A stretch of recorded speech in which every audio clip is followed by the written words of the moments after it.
ইনশাআল্লাহ। সূরাটার নাম হলো সূরা মুলক। এই সূরাটা মাক্কিয়াতুন, মক্কায় অবতীর্ণ হয়েছে। এর আয়াত সংখ্যা 30টি, রুকু সংখ্যা 2টি। এরই উপরই কিছু কথা হবে ইনশাআল্লাহ। তবে এর ফজিলত আগে শুনে নেন। ফজিলত হলো হযরত আবু হুরায়রা রাদিয়াল্লাহু তাআলা আনহু বলেছেন, নবী করিম সাল্লাল্লাহু আলাইহি সাল্লাম বলেছেন যে আমার উম্মতেরা যেন প্রত্যেকটা উম্মতের কলিজার ভেতরে, সিনার ভেতরে এই 30টা আয়াত যেন তাদের সিনার ভেতরে থাকে। তাও সুবহানাল্লাহ বললেন না? সুবহানাল্লাহ জানি না, তাহলে তো বিপদ রে ভাই। এত বড় বড় আলেম ওলামাকে আমরা নিয়ে আসছি মসজিদে, যদি সুবহানাল্লাহ না জানেন একটু মনটা উজাড় করে বলবেন। সুবহানাল্লাহ যত বলবেন আসমান জমিনের যত ফাঁকা জায়গা আছে সব জায়গা আল্লাহ নেকি দিয়ে ভরপুর করে দিবে। আমার ভাইরা শুধু তাই নয়, হাদিস শরীফের মধ্যে আসছে যখন কোন আল্লাহর বান্দা দুনিয়ার ভেতরে একবার সুবহানাল্লাহ বলেন, বলার সঙ্গে সঙ্গে আল্লাহ পাক জান্নাতের ভেতরে একটা গাছ লাগায়। ওই গাছটার নামই হলো সুবহানাল্লাহ গাছ। আর ওই গাছটা কত বড় হবে, আর গাছের ভেতরে যতগুলো পাতা থাকবে, আর ওই গাছটা যদি দুনিয়ার কোনো ঘোড়া 500 বছর পর্যন্ত চলে তথাপি ওই গাছের ছায়া টপকাতে পারবে না। তাহলে কত বড় গাছ আল্লাহ পাক লাগাবে। আর ওই গাছের ভেতরে যতগুলো পাতা থাকবে প্রত্যেকটা পাতাতে আল্লাহ পাক ফেরেশতা লাগায় দিবে। আর প্রত্যেকটা পাতায় ফেরেশতা লাগাবে, ফেরেশতাগুলো আল্লাহ আল্লাহ জিকির করবে, সুবহানাল্লাহ জিকির করবে, আলহামদুলিল্লাহ জিকির করবে, আল্লাহু আকবার জিকির করবে। যত জিকির করবে আমরা কবরে বসে বসে কিয়ামত পর্যন্ত নেকি পেতেই থাকবো। এর চাইতে ভালো ওয়াজ আমার আর সুবহানাল্লাহর জানা নেই। এখন হিসাব করে দেখেন নেকি কত, বললেই নাকি আল্লাহু আকবার বলেন। 30টা আয়াত যেন প্রত্যেকটা উম্মতের কলিজার ভেতরে, সিনার ভেতরে থাকে। থাকলে লাভ কি? নবী করিম সাল্লাল্লাহু আলাইহি সাল্লাম বলেন যে এই সূরাটা, এই সূরা মুলকটা আল্লাহর সাথে হাসরের ময়দানে কিয়ামতের দিন বান্দা এই সূরাটা আল্লাহর সাথে ঝগড়া করবে, তর্ক বিতর্ক করে বান্দা যদি জাহান্নামী হয়ে যায় আর বলবে আল্লাহ না, একে কেন দিবেন? এই সূরা মুলক পড়তো, আর কলিজার ভেতরে সূরা মুলক। আপনার নবী বলেছেন, আপনার ইশারা ছাড়া তো নবী কোনো কথা বলে নাই, মা ইয়ান্তিকু আনিল হাওয়া, যতক্ষণ পর্যন্ত ওহী না আসছে তা আপনার নবী তো কথা বলেছে, আপনার সারা বাদ দিয়ে তো আর বলে নাই। যেহেতু নবীজি বলেছেন এই সূরাটা তর্ক করে, তা আমি সেই সূরা আজকে এখানে দাঁড়াইছি। এই বান্দাটাকে যতক্ষণ পর্যন্ত আপনি জান্নাতুল ফেরদাউসের মেহমান না বানাবেন এতক্ষণ পর্যন্ত আপনার সাথে তর্ক করতেই থাকবো। সূরাটার ফজিলত কম না বেশি? বেশি না? আবার ভাইরা আরেকটি কথা শুনেন, আরেকটা এই হাদিস আপনাদের শোনাই। তিবরানি শরীফের ভিতরেও আসছে, অনেক কিতাবের ভিতরেও আসছে। নবী করিম সাল্লাল্লাহু আলাইহি ওয়াসাল্লাম, ইবনে আব্বাস রাদিয়াল্লাহু তাআলা আনহু বলেন, নবী করিম সাল্লাল্লাহু আলাইহি সাল্লামের সাথে সাহাবায়ে কেরামরা এক জায়গার ভেতরে একটা জঙ্গলের কাছে তেনারা তাঁবু গেড়েছিলেন। এটা তাফসিরে এই ইবনে কাসিরের ভেতরেও আছে। যখন তাঁবু গাড়লেন, তাঁবু গাড়ার পরে একজন সাহাবী একটু গেছে, সমস্যা হতে পারে না মানুষের, পেশাব পায়খানা হোক যে কোনো কারণবশত তিনি চলে গেছেন। যখন তিনি গেলেন কবরস্থানের ভেতর থেকে তিনি শুনতে পারলেন কোরআন শরীফের এই সূরা মুলকের তেলাওয়াত। আমার ভাইয়েরা সাহাবী তরি ঘড়ি করে উঠে আসলেন আর নবীকে জানায়া বলে, ইয়া রাসূলুল্লাহ, ইয়া হাবিবাল্লাহ, এই জায়গার ভেতরে মাটির নিচ থেকে আওয়াজ আমি শুনতে পারলাম। কোরআন শরীফের সূরা 29 পারার ভেতরে সূরাতুল মুলক দেখে যা তো আপনার এক বান্দা মনে হয় তেলাওয়াত করতেছে। বলার সঙ্গে সঙ্গে নবীজি বলেন, এই সূরাটাই হলো বাধা দানকারী, এই সূরাটাই হলো মুক্তি দানকারী, আর এই সূরাটাই হলো কবরের আযাব থেকে মুক্তি দানকারী। তাহলে চিন্তা করে দেখেন এর ফজিলত কত বেশি। তাহলে এই সূরাটা পড়ার দরকার আছে না নাই? আর কখন পড়বেন? এখন শোনেন, প্রত্যেক দিন ইশারের নামাজ পড়ার পরে যে অবস্থায় থাকেন, ইশারের নামাজ পড়লেন, মসজিদ থেকে বের হয়ে কোরআন শরীফটা আগে বের করবেন। আর আপনারা আমার জন্য এই মোবাইল আমার জন্য তো সুবিধা আছে, এই যে আমার কোরআন শরীফও দেখা লাগতেছে না, কোরআন শরীফ আছে, তাফসির আছে, সিয়াসাতটা শুধু নাই, প্রায় 19টা হাদিসের কিতাবের ভেতরে আছে। আপনি আশ্চর্য হয়ে যাবেন যে একটা মোবাইলের মধ্যে এত কিছু আছে, সিরাত গ্রন্থ আছে, কি চান আপনি? ভালো ছেলেও পাবেন, মন্দ ছেলেও পাবেন। এই জন্য এই মোবাইল আপনার ছেলে মেয়ে স্ত্রী যা আছে বাসায় বলবেন যে শোন হুজুর বলছে, বোর্ডের হাটের হুজুর বলছে যে এই মোবাইল জান্নাতে নিয়ে যাবি, এই মোবাইল জাহান্নামে নিয়ে যাবি। আপনার বিশ্বাস হয়? এই মোবাইলে যতক্ষণ কোরআন তেলাওয়াত করবেন ততক্ষণ ফেরেশতারা নেকি লিখতেই থাকবে। আপনি মনে করেন না যে আমি ওই সেই ওই 50 বছর আগেকার কিছু ঘটনা কয়ে আপনাকে মুক্তি দিব না। কোরআন হাদিসের বাইরে আমি একটাও কথা বলবো না, আর যুক্তি ছাড়া বলবো না ইনশাআল্লাহ। প্রিয় হাজিরিন, তো এই মোবাইল আর আপনি কত সময় ফেসবুক ঘাঁটছেন, উলঙ্গ নাচ দেখছেন, খারাপ কিছু দেখছেন, নভেল নাটক যা দেখছেন, এটারও হিসাব আল্লাহর কাছে দেওয়া লাগবে। লাগবে না লাগবে না বলেন তো? অবশ্যই লাগবে। আপনার চোখ পর্যন্ত আপনার আমার বিরুদ্ধে সাক্ষী দিবে যে ল্যাবের ভেতরে নিয়ে তুই মোবাইলে গান দেখছু, এটাও আমার চোখ সাক্ষী দিবে। আপনার যে আঙ্গুল আছে না, আঙ্গুল, এই আঙ্গুলের কাছে যে আঙ্গুলের দেখেন অসংখ্য দাগ আছে, আর কারুর সাথে কারু মিল নাই। কোন কারিগর? এই আঙ্গুল পর্যন্ত আপনার আমার বিরুদ্ধে কিয়ামতের দিন সাক্ষী দিবে। সেই জন্য সাবধান হয়ে যায়, আল্লাহর কাছে কিন্তু জবাব দিতে পারবো না। আর এই মোবাইল আপনার বিরুদ্ধেও সেই হাসরের ময়দানে আপনি যাওয়ার সাথে সাথেই আল্লাহর কাছে সব কিছু আপনার অঙ্গ প্রত্যঙ্গ, আঙ্গুল, চোখ, নাক, কান সব বলে দিবে, সব বলে দিবে। আমি ওই দিকে যাচ্ছি না। তো এখন কথা হলো, এটা হলো সেই সূরা।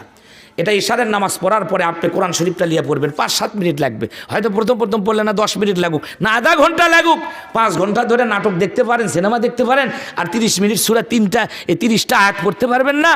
আল্লাহ কি ছেড়ে দিবে?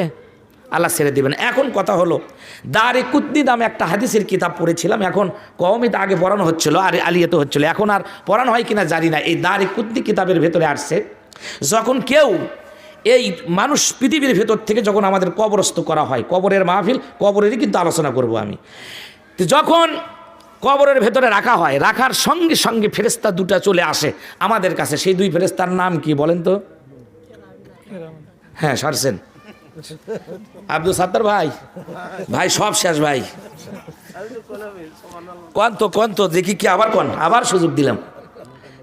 আলহামদুলিল্লাহ পারছেন, পাশ। মুনকির নাকির, এই মুনকির নাকির তোমার একটা আমার কাতিবিন আছে আমাদের সাথেও, যাই হোক হয়তো যেভাবেই বলছেন আলহামদুলিল্লাহ বলেন, নাম যা মনে রাখছেন এটাই তো শুকরিয়া। কেরামান কাতিবিন আমাদের সম্মানিত 2 জন ফেরেশতা লেখক, তারা সব কিছু লিখতেছে, যা কিছু আমরা করতেছি সব তারা লিখতেছে, একটাও বাদ যাবে না ফেরেশতাদের কাছে, এ চিন্তা করেন না। এরা হলো সম্মানিত 2টা ফেরেশতা, আমাদের কাঁধের সাথে লাগাইছে, অসংখ্য ফেরেশতা আছে, চোখের সাথে লাগানো আছে, পিঠের সাথে লাগানো আছে। আমরা তো টের পাই না যে আল্লাহ কত কষ্ট। আলু যে লাগাছেন, ওই আলু লাগাছেন, মনে করছেন যে 10 বিঘা লাগাছি, এবার আমরা 10 টাকা কেজি দাম। লাভ লস না হলে কিন্তু ওটা হালাল হয় না, কথা কোন ঠিক কিনা? সব সময় খালি লাভই করবেন তাও হবে না। তো আলুর গাছও যখন লাগান, তাফসিরে মাজারির ভিতরে পড়েছিলাম যে ওই যখন আপনি লাগান, একটা ঘাস লাগান, ঘাস লাগাই না, ঘাসের শক্তি বেশি না মানুষের শক্তি বেশি? তো মানুষ কবরের ভেতরে রাখার, মাটির মধ্যে রাখালে পুষে শেষ করে ফেলে দেয়। আর কোন সেই মহান আল্লাহ ইচ্ছা করলে লোহা পর্যন্ত খাইয়ে হজম করে ফেলে দেয় মাটি। আর আমি আর আপনি আনা ঘাস লেগে থুয়েছি জমিনের ভেতর থেকে আস্তে আস্তে তিল তিল করে বড় করে বিশাল লম্বা শীষ আল্লাহ পাক গোজাইয়া দিয়েছে। এটা কে দিয়েছেন? আল্লাহ ইচ্ছা করলে বিছুন লাগানোটা পচে খাইতে পারবে না মাটি? আর আমরা লাগাইলাম, সেই জায়গা থেকে কে বানাইছে, কে দিছে?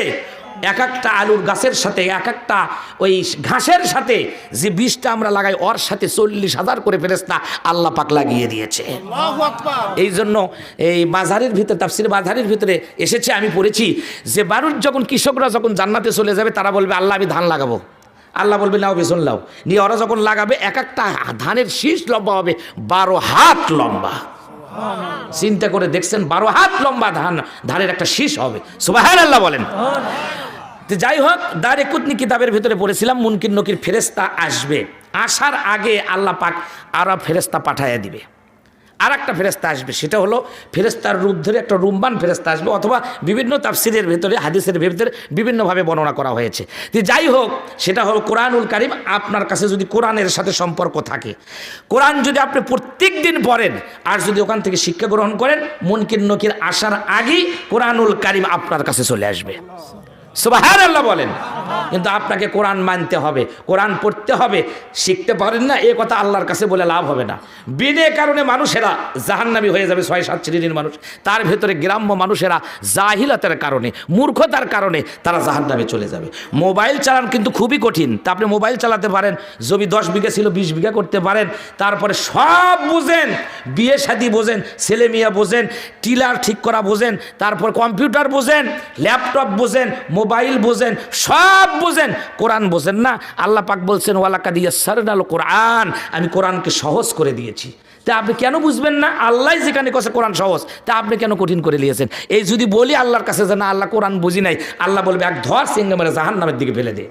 উপায় থাকবে না সেই দিন। তো যাই হোক, মুনকির নকির ফেরেশতা আসার পর তারা দেখতে পারবে কবরের ভেতরে যে বান্দাকে কেবলমাত্র এই রাখা হয়েছে, দেখা যাবে কবরের যে সাইডে যাবে পশ্চিম দিকে যখন যাবে, যাওয়ার পর দেখতে পাবে বিশাল বড় একটা প্রাচীর।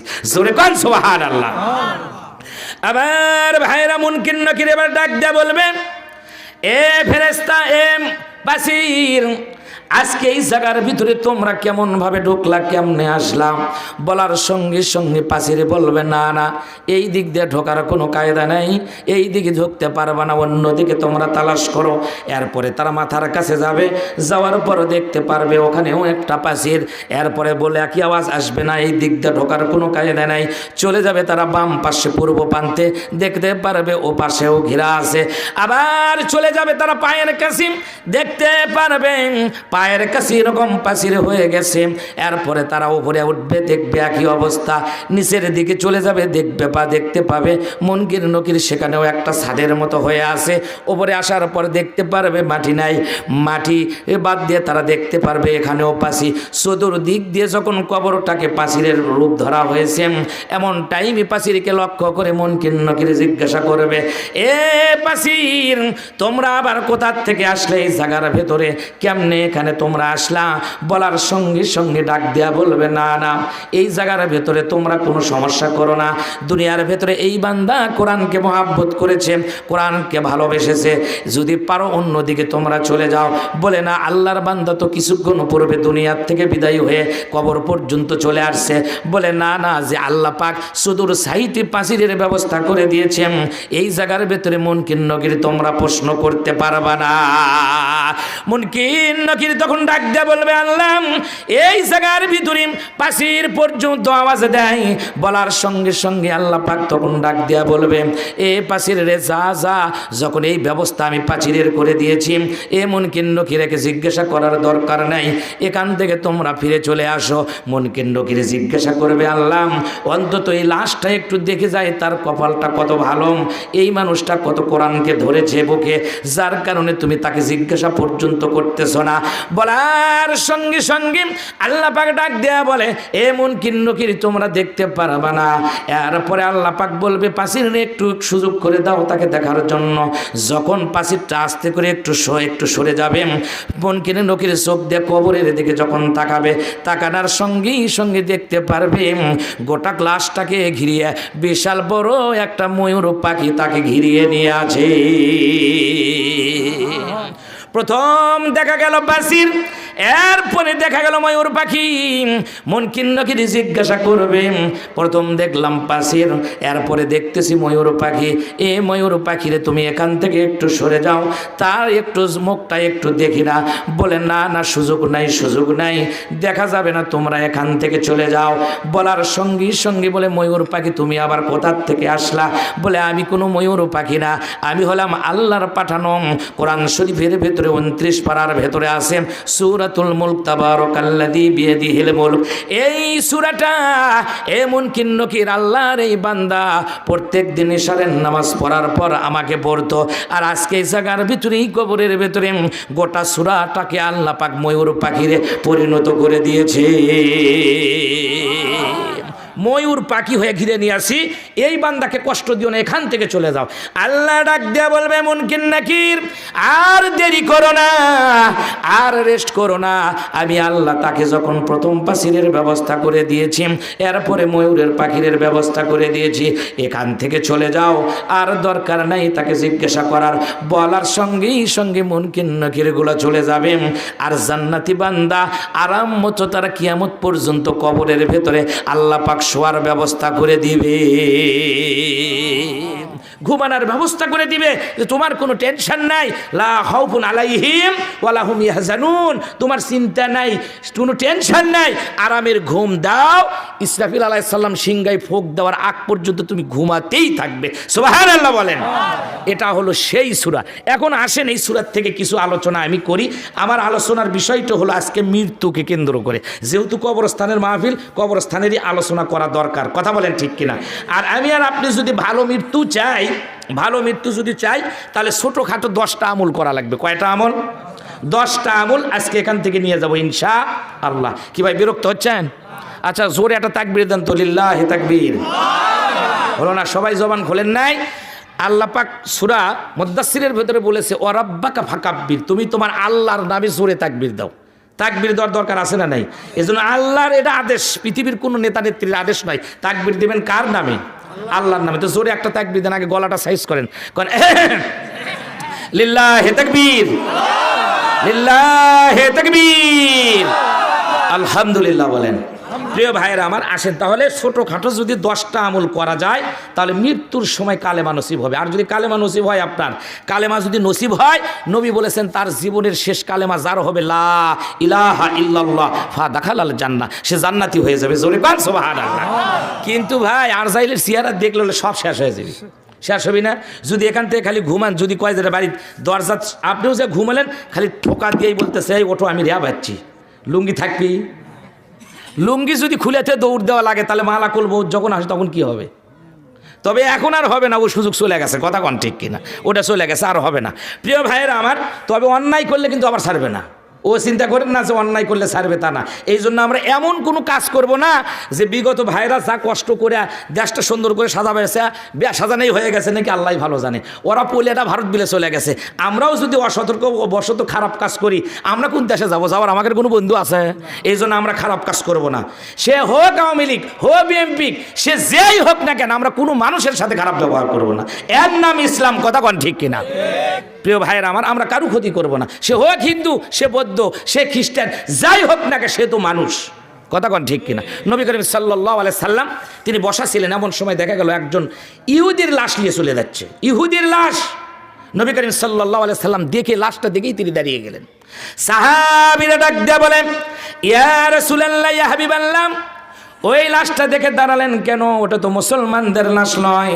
নবীজি বলেন এটা মুসলমান হোক আর না হোক, এটা তো মানুষ। এই মানুষের সম্মানেই আমি মুহাম্মদ সাল্লাল্লাহু আলাইহি সাল্লাম দাঁড়িয়ে গেছি। এই জন্য মনটাকে উজাড় করা লাগবে।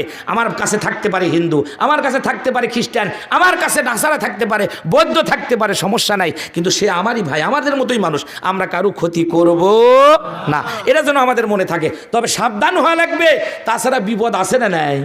বিপদও কিন্তু আছে, বুঝতেছিলি তো। যা এখনই যে অবস্থা হচ্ছে, একদিনে পৃথিবীর ইতিহাসে এরকম কোথাও দেখি নাই যে সব সংসদ সদস্য পালিয়ে চলে যায়। সেই জন্য আমাদের এটা কিন্তু একটা শিক্ষা, এটাও কিন্তু একটা শিক্ষা। ও চিন্তা করেন না যে ওরা চলে গেছে আর আপনি হাসতেছেন, মজা মারবেন। আপনারও মনে করা লাগবে যে আর নয় 15 বছর, আপনারা 30 বছরই থাকবেন, তারপর কিন্তু আপনারও পালে চলে যাওয়া লাগবে। এই জন্য কারো গায়ে হাত দিয়েন না, কাকু কষ্ট দিয়েন না। আপনি যা হয় হবি, বিচার তো একদিন আছে, বিচারক একজন আছে না? আলাইসাল্লাহু বিআহকামিল হাকিমিন। সূরা 3-এর মধ্যে আমরা সবসময় পড়ি যে পৃথিবীর ভিতরে যত বিচারক দেখো, সর্বশ্রেষ্ঠ বিচারক হলো কে? আল্লাহ। তিনি তো একজন আছে। দুনিয়ার বিচারক এই যত কিছুই করুক না কেন, আর যন্ত্রপাতি সব ফেটে ফেলে দেয়নি। এই জন্য যদি খারাপ কাজ করেন আপনি, তাহলে আপনারা আমারও কিন্তু এই পরিস্থিতি হবে। এটা তো দুনিয়ার লাঞ্ছনা। এরপরে কবরে তো আসি। কবরে যে ছোট্ট জায়গা, দুনিয়ার রেমেন শেষ হয়। আর কবরে যখন শোয়ার পরে যদি মাটি খালি চেকা দেয়, উপায় আছে কিছু? এই জন্য মাটির চেকা সবাইকে দিবে না, আপনাকে দিবে। মা যখন সন্তানকে কোলে নেয়, নেওয়ার পর দেখেন না বুকের ভেতর জোরে ধরে থাকে, খুব সুন্দর করে ধরে থাকে, খুব জোরে ধরে থাকে। এটা কি ভালোবাসার ধরে না গজবের জন্য ধরে? ভালোবাসার জন্য ধরে। তা আমি আর আপনি মাটির মানুষ, মাটির ভেতরে যেদিন চলে যাওয়ার পরে, আমি আর আপনি কবরের ভেতরে যাওয়ার পরে, মানুষ যখন দুনিয়ার থেকে, হাদিস শরীফের মধ্যে আসে, যদি মানুষ আল্লাহওয়ালা হয়, পরেজগার হয়, দেনদার হয়, আসমানের ফেরেশতারা পর্যন্ত ওই লোকটার জন্য দোয়া করতে থাকে, জমিন পর্যন্ত দোয়া করতে থাকে। সুবহানাল্লাহ বলবেন না? পিপিলিকেরা পর্যন্ত দোয়া করতে থাকে, গাছেরা পর্যন্ত দোয়া করতে থাকে। আর যদি লোকটা খারাপ হয়, অসৎ চরিত্র হয়, মানুষকে যদি কষ্ট দেয়, কবরের মধ্যে যাওয়ার সাথে সাথে ফেরেশতারা পর্যন্ত তার জন্য বরদোয়া করতে থাকে। পাহাড় পর্যন্ত, গাছ গোছালি যা আছে সবগুলো ওই মুর্দার জন্য বরদোয়া করতে থাকে। কেউ তার অনুষ্ঠানে, জানাজার অনুষ্ঠানে যেতে চায় না। কথা কন ঠিক কিনা? মনের মধ্যে একটা আসে না, আবেগ আসে না? আমি অনেক মানুষের দেখেছি যারা চোর ডাকাত বদমাইশগিরি করছে, ওই জায়গায় জানাজাত গেলে কেন জানি দোয়া এলোমেলো হয়ে যায়। আপনাদের হয় কিনা তা জানি না, কিন্তু আমাদের কেন জানি হয়ে যায়, অনেক সময় হয়ে যায়। হয় না ভাই? অবশ্যই হয়। আর যদি ভালো মানুষ হয়, আপনার দোয়া বলতে হয় না, কলিজার থেকে দোয়া অলরেডি বের হয়ে যায়। কথা কন ঠিক কিনা? এই জন্য আমরা যাই করি তাই করি, আমি তোর বাইরের মানুষ না। আমি কিন্তু হয়তো অনেকেই জানে না যে বোটের হাটে একটা মোস্তাফিজার নামে হুজুর আছে, কয়েকজন ভাই চেনে, আমাকে ভালোই চেনে। আবার এই গ্রামের এক ভাই আরও ধরে আমাকে টাকা পর্যন্ত দিল ওখানে, কয় হুজুর আপনার দোকানের থেকে ওষুধ নিয়েছি। আমার কিন্তু একটা দোকানও আছে, ফার্মেসি আছে। তো যাই হোক, এই জন্য আমি জানি না যে ওই ভাই বাড়ি এখানে। কই না হুজুর আমি না বলছি সবার দিনে টাকা দেবো, তো আমি নিজেও জানি না। যাক আল্লাহ একবার, আল্লাহ তার প্রতি রহম করুক। তো যাই হোক, আমি বলতেছিলাম হলো মৃত্যুর থেকে পালানোর কোনো ক্ষমতা নাই। দেখেন আগেকার আদম আলাইহিস সালাম থেকে শুরু করে পৃথিবীর শ্রেষ্ঠ মানুষ যারা, তারা হলো সব নবীরা, এরপরে হলো সাহাবাই কেরাম, এরপরে তাবে তাবিন, এরপরে তো ওলি আল্লাহ যারা দুনিয়ার থেকে বিদায় গেছে, আলেমে হাক্কানি পীর মাশায়েখ তারাও চলে গেছে। এরপরে ধরেন ইহুদি খ্রিস্টানদের কালচারের ভেতরে তারা হলো যারা বড় বড় বিজ্ঞানী গবেষক যারা ছিল, অ্যারিস্টটল, প্লেটো অনেক আছে। তো যাই হোক, এনারাও দুনিয়ার ভেতরে ছিলেন, তারাও চলে গেছে। যদি আজকে আসার সিস্টেম থাকতো, যত টাকা পয়সা লাগুক ব্যয় করে তাদের নিয়ে আসতো না, আসবে না। আর যেহেতু নবীরা হলো শ্রেষ্ঠ মানুষ, আল্লাহ পাক স্পেশালভাবে বানাইছে, সেই মানুষগুলো যখন দুনিয়ার থেকে বিদায় হয়ে গেছে, আমি আর আপনি থাকতে পারবো? থাকতে পারবো না। আল্লাহ পাকও বলছেন আল্লাযী খলাকাল মাউতা ওয়াল হায়াত, আল্লাহ বলছেন আল্লাযী, আল্লাহ যাইদ ইসমে মৌসুলা, খলাকা মানে সৃষ্টি করা, আল মাউতা মানে মৃত্যু। আল্লাহ করছে আমি মৃত্যু সৃষ্টি করছি, পালাবে কোথায়? আগে আল্লাহ পাক বললেন না যে হায়াত দিছি, আগে বলতেছে আমি মৃত্যু সৃষ্টি করছি, এরপরে আল্লাহ পাক বলছেন ওয়াল হায়াত, হায়াত দিছি। আর হায়াতটা কি? সামান্য কয়েকদিনের জন্য। তাতে গরমে আমরা বাঁচি না, 50-60 বছর বাঁচবো, তাই কত মানুষকে কষ্ট দিলাম। এই কাজ করা যাবে না, কথা বলেন ঠিক কিনা? প্রিয় ভাইয়েরা আমার, আমি বলতেছিলাম হলো যে আসেন আমরা যখন মরে যাব, আমরাও কিন্তু দুনিয়ার ভেতরে বাঁচবো না, থাকবো না, এটাই দুনিয়ার নিয়ম। অনেক মানুষ চলে গেছে, আমরাও চলে যাব। তাহলে একটা ঘটনা আপনাদের শুনে, আপনার নাম মা বোনটাও খেয়াল করে শুনবেন। আপনার নাম শুনেছেন ঈসা রুহুল্লাহ, ঈসা রুহুল্লাহর নাম শুনে নাই এমন কোনো মানুষ পৃথিবীর ভেতরে নেই। মুসলমান হোক, ইহুদি হোক, খ্রিস্টান হোক, সবাই কিন্তু ঈসা রুহুল্লাহ সম্পর্কে জানে না জানে না বলেন তো? জানে, সবাই জানে, কম বেশি সবাই জানে। তো এই জন্য এই যেদিন ঈসা রুহুল্লাহ পৃথিবীর ভেতরে আসলেন, কাফেরদের অত্যাচারে ঈসা রুহুল্লাহ তিনি মনের দুঃখে, কাফেরদের হুঙ্কারে, কাফেররা অনেক কষ্ট দিয়েছে, ইহুদিরা অনেক কষ্ট দিয়েছে। এই কষ্ট দেওয়ার কারণে ঈসা রুহুল্লাহ তার মাকে নিয়ে, মা মরিয়মকে নিয়ে তিনি একটা পাহাড়ের উপরে উঠেছিলেন, লেবাননের পাহাড়ের উপরে। ঈসা রুহুল্লাহ তিনি বাড়ি ঘর চান নাই আল্লাহর কাছে।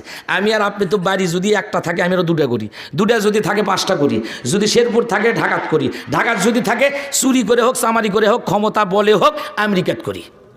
কথা কন ঠিক কিনা? কিন্তু আরও যে হিসাব দেওয়া লাগবে এটা কিন্তু আমরা চিন্তা করি না। তো ঈসা রুহুল্লাহ তিনি আল্লাহর কাছে বললেন, আল্লাহ আমি তো তোমার কাছে বাড়ি চাই না, গাড়ি চাই না, কিচ্ছু চাই না, কিন্তু ইহুদি খ্রিস্টানরা তো আমাকে দেখতে পারলো না, এই লোকগুলো আমাকে সব সময় আমার সাথে খারাপ ব্যবহার করলো।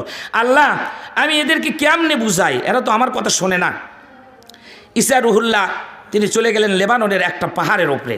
যখন পাহাড়ের ওপরে চলে গেছেন, পাহাড়ের ওপরে যাওয়ার পরে ঈসা রুহুল্লাহ ওখানে আর ওনার মা থাকে। তবে থাকার পরে ইহুদিরা খ্রিস্টানরা কষ্ট দিয়েছিল, তাকে প্রচুর কষ্ট দিয়েছে, অনেকভাবে নির্যাতন করছে। এমন কোনো নবী নাই এই কালেমার দাওয়াত দেওয়ার কারণে তাদের জেল জরিমানা কষ্ট তাদের হয় নাই, সব পয়গম্বরের হয়েছে।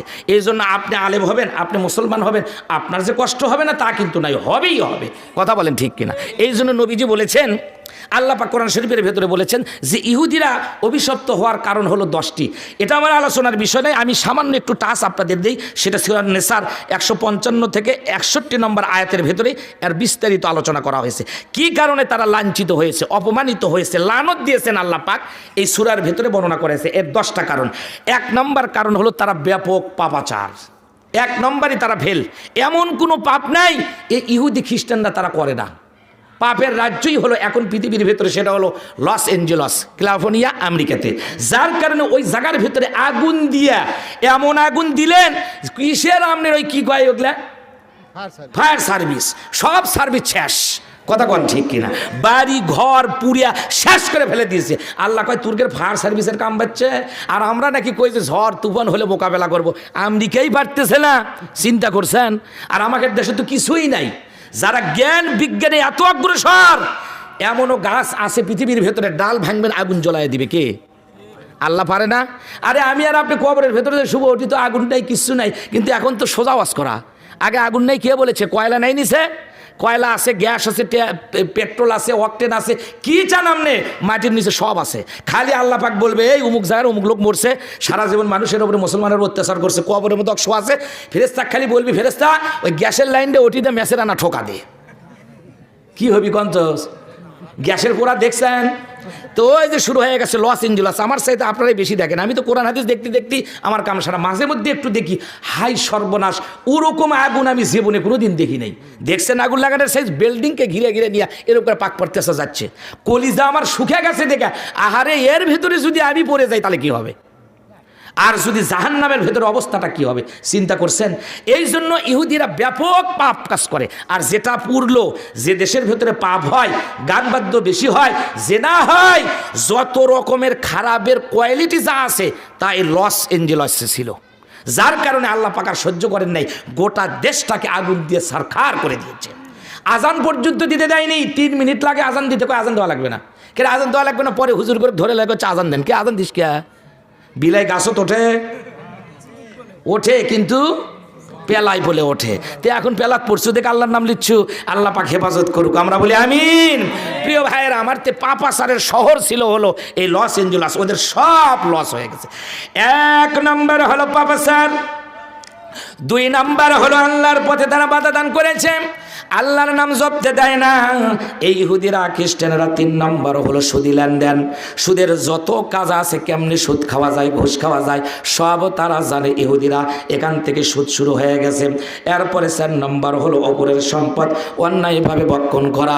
এটাও কিন্তু ইহুদি খ্রিস্টানদের কালচার। এই জন্য আমরা অন্যের হক, অন্যের সম্পদ অযথা মানুষের অন্যায়ভাবে ভক্ষণ করব না, আমরা কেড়ে নেব না, এটা যেন আমাদের মনে থাকে। কথা বল ঠিক কিনা? এরপরে ভাইয়ের আমার 5 নম্বর হলো ওয়াদা করে ওয়াদা ভঙ্গ করা। এরপরে 6 নম্বর হলো নবীদেরকে বিনা কারণে হত্যা করা। এরপরে 7 নম্বর হলো আল্লাহর পথে আগ্রহী না হওয়া। বিভিন্ন অজুহাত দিয়ে আল্লাহর থেকে তারা দূরে সরে থাকে। আর তারা বলে দেয়ার ইজ নো গড, আল্লাহ নাই, স্রষ্টা নাই, রব নাই, কেউ নাই। 8 নম্বর হলো কুফরি করা। 9 নম্বর হলো মরিয়ম আলাইহিস সালামের প্রতি, ঈসা নবীর মার প্রতি মিথ্যা তহমত দেওয়া। 10 নম্বর হলো ঈসা পয়গম্বরকে শুলে বিদ্ধ করে হত্যা করেছে, এইটা মিথ্যা দাবি করা। বন্ধুরে আমার, ঈসা পয়গম্বরকে তারা মারতে পারে নাই। এখন কথা হলো, এই 10টা কথা বললাম, ঈসা রুহুল্লাহ কেমন ভাবে তিনি থাকতেন লেবাননের পাহাড়ের ওপরে, একটু খেয়াল করে শুনুন, মনোযোগ দেন আমার কথার দিকে। ঈসা রুহুল্লাহ আর তার মা মারিয়াম তারা দিনের বেলা রোজা রাখে, রাতের বেলা নফল ইবাদত করে, সামান্য অল্প একটু সময় ঘুমায়। হঠাৎ করে ঈসা রুহুল্লাহ একদিন ডাক দিয়ে বলে, মা আপনি আজকে এই জায়গার ভেতরে আসেন, লেবাননের পাহাড়ের উপরে আপনি থাকেন। কোনো মতো একটা ঝুপড়ি করে তারা ওখানে বসবাস শুরু করে দিয়েছে। বিল্ডিং করে নাই, বালাখালা করে নাই, ইমারত করে নাই। আবার ভাইরাম ঈসা রুহুল্লাহ ডাক দিয়ে বলে, মা ওই যে আসরের নামাজের সময় বেলা হয়ে গেছে, আমি একটু ইফতারের জন্য দেখি তো পাহাড়ের দিকে চলে যাই। অন্য পাহাড়ের দিকে গেলে মনে হয় ফল পাওয়া যাবে, দেখি তো একটু ইফতারের ব্যবস্থা করা যায় নাকি। ঈসা রুহুল্লাহ মাকে রেখে ভাইরা আমার লেবাননের পাহাড় থেকে ধীরে ধীরে আস্তে আস্তে তিনি যখন নেমে গেলেন, যাওয়ার পরে ভাইরা আমার তিনি ফল সংগ্রহ করে চলে আসবেন। কিন্তু বন্ধুরা আমার, লেবাননের পাহাড়ের ওপরে মা মরিয়ম তিনি একা একা থাকেন রে ভাইরা আমার। থাকার কারণে আল্লাহ পাক হুকুম করলেন, মালাকুল মউত আরজাইল, আর দেরি করিস না, রেস্ট করিস না। ঈসা রুহুল্লাহর মা মরিয়ম আজকে ওই জায়গার ভেতরে আছে, আর দেরি করিস না, রেস্ট করিস না, তাড়াতাড়ি জলদি করে চলে যা। ঈসা রুহুল্লাহর মার কাছে যখন চলে আসলেন, ঝুপড়ি করে বানাইয়া রাখছে, ঝুপড়ির কাছে দরজা বরাবর ঈসা রুহুল্লাহর মার কাছে মার দিকে তিনি তাকায়া আছে। তাকায়া যখন তিনি সালাম দেশে রে ভাইয়ের আমার, মালাকুল মউত যখন সালামটা দেশে ঈসা রুহুল্লাহর মা মারিয়াম সালামটা তিনি দিলেন। সালাম দেওয়ার পর যখন তিনি দরজার দিকে তাকাইছেন, ঝুপড়ির থেকে তাকায়া দেখে সর্বনাশ, এরকম মানুষ তো আমি জীবনে কোনোদিন দেখি নাই। পাটা হলো তার পাহাড়ের ওপরে, আর মাথার দিকে তাকায়া দেখে মাথাটা হলো তার আসমানে। ঈসা রুহুল্লাহর মা দেখার সঙ্গে সঙ্গে কলিজার ভিতরে একটা কম্পন হয়ে গেছে। হাই রে হাই, এটা কোন মানুষ? সঙ্গে সঙ্গে জিজ্ঞাসা করতেছে, মান আনতা, আপনি কে? আপনার এত বড় চেহারার মানুষ তো আমি কোনোদিন দেখি নাই। ডাক দেয়া বলে, মাম আমার চেনেন না? আমি হলাম এই পৃথিবীর ভেতরে যার বাসার ভেতরে একবার যাই, সন্তান যদি থাকে সন্তান যদি নিয়ে যাই, মাকে এতিম করে রেখে আসি, এরপরে স্বামী যদি থাকে স্বামীকে নিয়ে আসলে স্ত্রীকে বিধবা বানায় রেখে আসি। আমার ছিলেন না বলার সঙ্গে সঙ্গে চিনতে পেরে বলতেছে, ডাক দেয়া বলে, বুঝতে পেরেছি মালাকুল মাউত, আসো আসো, ওয়েলকাম জানাও, স্বাগতম তোমারে জানাই। আজকে এই জায়গার ভেতরে তুমি কেন আসছো? বলার সঙ্গে সঙ্গে ডাক দেয়া বলে, মা আল্লাহ পাক হুকুম করেছে এখান থেকে এই জায়গার ভেতর থেকে এখনই আপনার জানটা কবজ করব। বলে, বাবা জান তো কবজ হবে, কিন্তু আমার সন্তান ঈসা রুহুল্লাহ যে চলে গেছে ফল আনার জন্য, ইফতারি করার জন্য। বলে, আপনি কি চান জান্নাতের ইফতার হবে না দুনিয়ার ফল দ্বারা ইফতার হবে? বলে, আমি তো চাই না। বলে, যদি না চান তাহলে আপনি রেডি করেন, আর যদি আপনার মন চায় যে না আমি এখানে আরও বেঁচে থাকবো, আল্লাহ পাক ওইভাবে আমাকে বলে দিয়েছে এখান থেকে যতদিন ইচ্ছা ততদিন আপনি বাঁচতে পারবেন। আর মা মারিয়াম তখন ডাক দেয়া বলে, মালাকুল মাউত রে, আমি যদি এখান থেকে না মারা যাই, এরপরে ওতে 100 বছর 500 বছর পর আমার দুনিয়ার থেকে বিদায় হওয়া লাগবে। বলে, তা তো বুঝতেছেন, হওয়া তো লাগবেই। বলে, তাহলে এই দুনিয়ার দিকে তাকায় আর লাভ নাই, এই জায়গার ভেতরে রেডি আছি, এই অবস্থায় আপনি আমার জানটা কবজ করেন। ঈসা রুহুল্লাহর মা মারিয়াম যখন শুয়ে পড়ল রে ভাইয়ের আমার, শোনার সঙ্গে শোয়ার সঙ্গে সঙ্গে তিনি তার জানটা কবজ করে দিলেন। জান যখন কবজ করা হয়ে গেছে, ঈসা রুহুল্লাহ ফলগুলো নিয়ে হাঁটি হাঁটি পা পা করে যখন তিনি লেবাননের পাহাড়ের কাছে আসলেন, আসার পর ঝুপড়ির ভেতরে যখন ঢুকলেন, ঢোকার পর দেখতে পারলেন তার মা মারিয়াম তিনি ঘুমায় আছে। কিন্তু বন্ধুরে কিছুক্ষণ পরে তো বেলা ডুবে যাবে, বেলাও ডুবে যায়, মা মারিয়াম ওঠে না। সবগুলো খাবারগুলো রেডি করে রাখছেন যে মা আর আমি দুইজন মিলে ইফতার করব, কিন্তু তিনি তো জানে না তার মা দুনিয়ার থেকে বিদায় হয়ে গেছে। ডাক দিয়ে বলে, মা আপনি কেন ঘুমান? এখনো কি উঠবেন না? ইফতারের সময় পার হয়ে চলে যাচ্ছে, চতুর্দিকে শুধু অন্ধকার নেমে আসে। ও মা উঠুন, ইফতারি করুন। কিন্তু মা তার কথা শোনে না।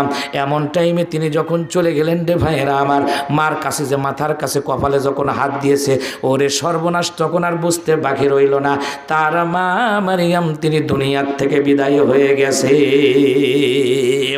আমার ভাইয়েরা একটু নজর করে শুনুন, ঈসা রুহুল্লাহ আর চোখের ভেতরে পানি রাখতে পারলেন না। তিনি যখন চোখের পানিগুলা ফেলে আল্লাহর কাছে ডাক দেয়া বলে, আল্লাহ এই পৃথিবীর ভিতরে আমার আপন বলে কেউ নাই, আল্লাহ একজন ছিল আমার মা, তাও তুমি দুনিয়ার থেকে নিয়ে চলে গেলা।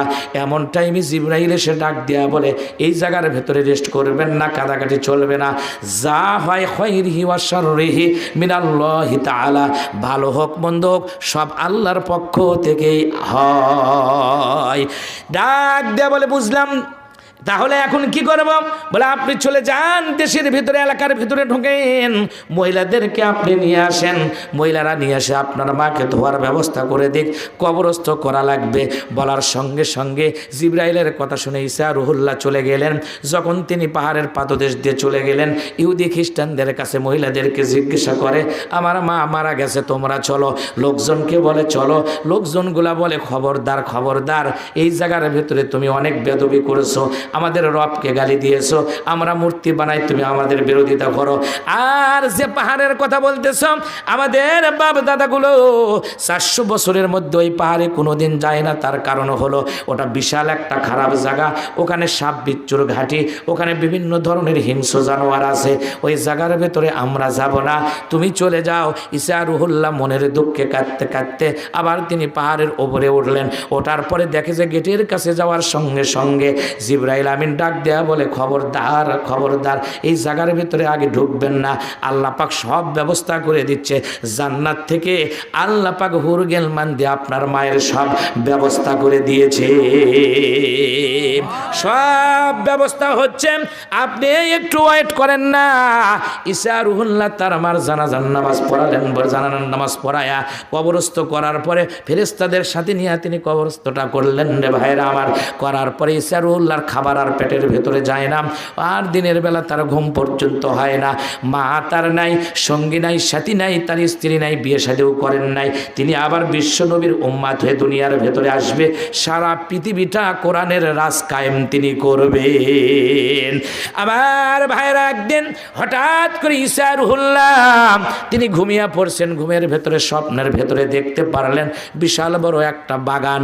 বাগানের ভেতরে তার মাকে আল্লাহ পাক দুটা পাখা দিয়েছে। ওই পাখা দিয়ে ঈসা রুহুল্লাহর মা মারিয়াম তিনি গোটা বাগানটা পরিদর্শন করে, গোটা বাগান দেখে, এক জায়গার থেকে আর এক জায়গার দিকে চলে যায়। এরকম করে যখন ঘোরাঘুরি করেন, হঠাৎ করে ঈসা রুহুল্লাহ স্বপ্নের ভেতরে দেখলেন তার মা ঘুমায়, তার মা জান্নাতের ভেতরে ঘুরতেছে। এমন সময় স্বপ্নের ভেতরে জিজ্ঞাসা করলেন, মা এই জায়গার ভেতরে আপনি দুনিয়াতে বিদায় হয়ে আসছেন, এই জায়গার ভেতরে কেমনে আছেন? সামনের মধ্যে যখন দাঁড়াইছে, দাঁড়ানোর সঙ্গে সঙ্গে দেখতে পারলেন সব ধরনের তার কথা হলো। ডাক দেয়া বলে, বেটারে চিন্তা করো না, আল্লাহ পাক আমাকে খুব সুন্দরভাবে নিয়ে আসছে। আর এই যে বাগান দেখতেছো, এখনো পর্যন্ত এই বাগানটা পুরাটা পরিদর্শন করে আমার দেখা শেষ হয় না। এত বড় বাগান আল্লাহ পাক আমারে দিয়েছেন, এত সুন্দর নাচ নিয়ামতের মধ্যে আছি। ডাক দেয়া বলে, মা আপনি তো সুখেই আছেন মনে হয়, কিন্তু আমার সামনে যে আপনি দাঁড়াছেন, আপনার তো দুনিয়ার ভেতরে কোনো কাঁপুনি ব্যারাম ছিল না। এরকম করে বারবার করে কাঁপতেছেন আর কথা বলেন, তার কারণটা কি? ডাক দেয়া বলে, ঈসা রে, জীবনে আমার কাঁপুনি ব্যারাম ছিল না। যেদিন মালাকুল মউতকে আমি প্রথমবার দেখেছিলাম, আর জাহিলকে দেখার পরে সেই দিন যে আমার কলিজার ভেতরে একটা কম্পন শুরু হয়ে গেছে, এখনো পর্যন্ত আমার শরীর থেকে সেই কম্পন এখনো পর্যন্ত যায় না। ঈসা রুহুল্লাহর মায়ের যদি কম্পন হয়, তাহলে আপনার আর আমার মায়ের কি হবে, আর আমাকে কি হবি? এটা বোঝার বিষয় আছে না? নবীর মা, আর আল্লাহ পাক স্পেশাল মরিয়মের নামে একটা কোরআন শরীফের ভিতর সূরাই নাজিল করে দিয়েছে। সুবহানাল্লাহ বলেন। সেই মহিলার যদি এই অবস্থা হয়, তাহলে আমাদের কি হবে? এই জন্য চিন্তা করে এটি হিসাব করার দরকার আছে না নাই? হিসাব আমাদের করতে হবে, যেন তাছাড়া বাঁচার কোনো উপায় থাকবে না। যে ঈসা রুহুল্লাহর মা, যার নাম কোরআন শরীফের ভেতরে সূরা মরিয়ম আছে, তার যদি এই অবস্থা হয়, তাহলে আমাদের কি হবে? আমার ভাইয়েরা, ঈসা রুহুল্লাহকে তারা ইহুদি খ্রিস্টানরা বিভিন্নভাবে প্রশ্ন করেছে। তার কারণ আমি বলে দিচ্ছি, তারা লানত হয়েছে 10টা কারণে, সেটাও আমি বলে দিলাম। এখন কথা হলো, এই ইহুদিরা খ্রিস্টানেরা একবার ঈসা রুহুল্লাহকে জিজ্ঞাসা করলো, আচ্ছা তুমি যে কালেমার দাওয়াত দাও, কালেমা পরে আমরা মুসলমান হব, কিন্তু কথা হলো একটা এই যে নূহ নবীর ছেলে শাম মারা গেছে, শামেক যদি তুমি জীবিত করে দেখাতে পারো, তাহলে তোমার হাতে কালেমা পড়ে আমরা মুসলমান হয়ে যাব। মানে যারা যাক দেখবেন না পারে, তাকে হাঁটতে দেখা যায় ব্যাকা, কখনোই ভালো পথে চলবে না। কথা কোন ঠিক কিনা? একটা ইহুদি ধর্ম, একটা খ্রিস্টান ধর্ম, ওটা চেঞ্জ করে মুসলমান হওয়া এটা কঠিন ব্যাপার না। আরে বাংলাদেশে যাই আওয়ামী লীগ করে, তাই বিএমপি হবার চায় না, আবার বিএমপি যাই করে, তাই জামাত ইসলাম করবার চায় না। কথা কোন ঠিক কিনা? এটাই যদি কঠিন হয়, আল্লাহর দল কেউ করতে চায় না, আল্লাহকে ভালোবাসতে চায় না। বলবেন হুজুর আমরা কি মুসলমান না? আমরা যে কি মুসলমান হচ্ছি, কবরের মধ্যে গেলি বোঝা যাবে। কথা কন ঠিক কিনা? প্রিয় ভাইয়ের আমার, এই জন্য আমরা তো মুসলমান হতে পারি নাই, আমরা হচ্ছি মিশাল ম্যান। সব জায়গাতে আসি আমরা, গানে আসি, যাত্রা আসি, মদে আসি, শোভাত আসি, মাহফিলে আসি, চিত্র জগতে আসি, ঢোলত বাড়ি পড়লে আর কাকু রাখা যায় না। কথা কন, এইরকম হলাম মুসলমান, মানে সব জায়গাতে আসি। লাভ হবে তাহলে? এই জন্য বুঝে সুঝে কাজ করা লাগবে। আর সাহাবাইকের আমরা যখন একবার কালেমা পড়ছে, দুনিয়ার জাগতিক যত চাহিদা ছিল সব তারা দুনিয়া নিক্ষেপ করে দিয়েছে। খালি শুনছে যে মদের আয়াত নাজিল হয়েছে, মদের উপর তুলছে, তোলার সাথে সাথে পাক মেরে ফেলে দিয়েছে। সুবহানাল্লাহ বলবেন না? আর কোরআন শরীফের ওয়াজ নসিহত করে আমরা এক কান দিয়ে আর এক কান দিয়ে সেবার করে দিচ্ছি। বাংলাদেশে যত মাহফিল হয়, অত মাহফিল, অত মুসলমানই অন্য দেশেতে নেই। কথা কন ঠিক কিনা? আহারে সৌদিতে দেখলাম ঈদের দিনে পর্যন্ত ঢোলের একটা বাড়ি নেই। বাসা বাড়ি সেটা ভিন্ন কথা, বাসা বাড়ির ভিন্ন, কিন্তু রাস্তাঘাটে শব্দ দূষণ নাই, কোনো সমস্যা না, কোনো কিছু ঢোল নাই, তবলা নাই, কিচ্ছু নেই। ওরা শুধু চাঁদ বানিয়ে রাখছে, চাঁদ লাইটের আলো দিয়ে সুন্দর সুন্দর বাতি পাওয়া যায় না, ওগুলোতে চাঁদ বানিয়ে রাখছে। তার মানে বুঝাচ্ছে যে সামনে এই ঈদুল ফিতর আসছে। ঈদুল ফিতরের সময় আমি ছিলাম, আর আমাদের দেশে ঈদের দিনে মেলা পর্যন্ত লাগায়, এগুলো হলো মুসলমানেরা লাগায়।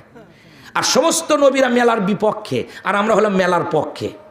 কথা কন ঠিক কিনা? তার মানে আমরা সবই দিয়েছি। রোজা রাখলাম এক মাস রোজা রাখার পরে এমন অবস্থা হলো যে একদিনে মেলাত ঘুরে, একদিনে সাজগুজ করে, 30 দিন রোজা রাখে যা কামাই করছিল একদিন সাজগুজ করে শেষ। কথা কন, ঠিক বললাম না ভুল বললাম?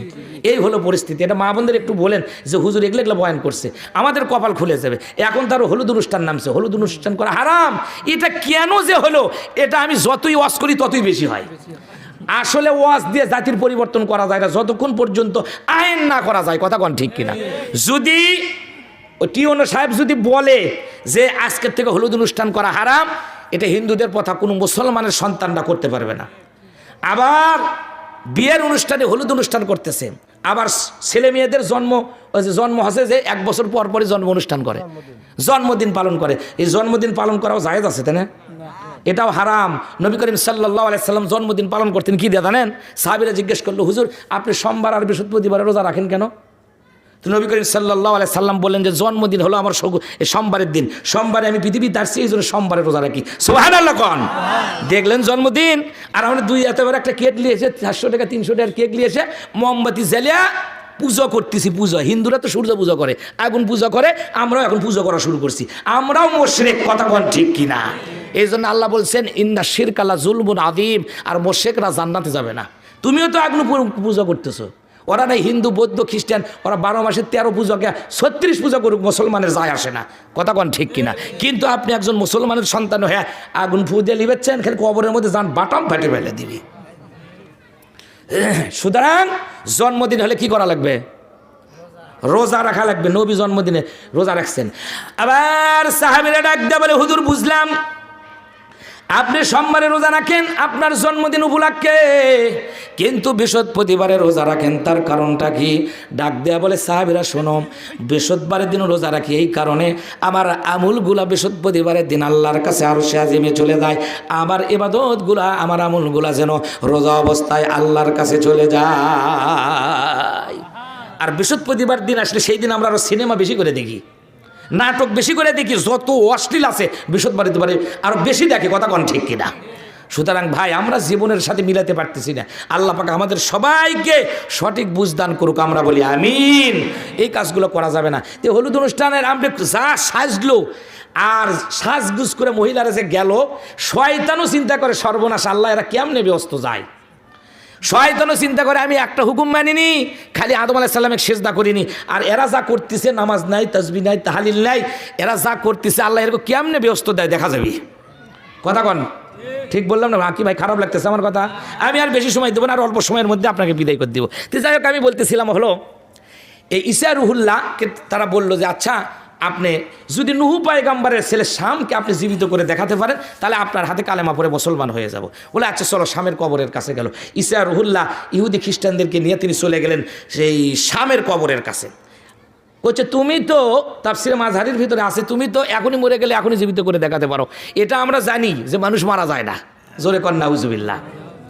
তো বলতেছে এটা জানি, কিন্তু তুমি চলো তো, ওটা তো অনেক দিন আগে মারা গেছে, ওর হাড্ডি হুড্ডি পচে গলে শেষ হয়ে গেছে। তো চলো তুমি আনা, চলো তো দেখি ঈসা এই কি শামের নূহ নবীর ছেলে শামকে জীবিত করে যদি দেখাতে পারো তাহলে কালেমা পড়ে মুসলমান হয়ে যাব। বলে সত্যি? বলে হ্যাঁ সত্যি, চলো। ঈসা আলাইহিস সালাম আল্লাহর নাম লিয়া ও তাওয়াক্কালতু আলাল্লাহ বলে আল্লাহর নাম উপরে ভরসা করে তিনি চলে গেলেন। যাওয়ার পরে ডাক দিয়ে বলতেছে ইয়া শাম ইবনে নূহ কুম বিইজনিল্লাহ। একবার ডাক দেশে ওঠে না, দুইবার ডাক দেশে ওঠে না। ঈসা আলাইহিস সালাম তিনি ঘর্মক্ত হয়ে গেলেন, তিনি ঘেমে গেলেন। সর্বনাশ, আজকে কি আল্লাহ অপমান হয়ে যাব? আমি কি লাঞ্ছিত হব এই খ্রিস্টানদের কাছে, এই ইহুদিদের কাছে? আল্লাহ তুমি একটু আমার জন্য ব্যবস্থা করো।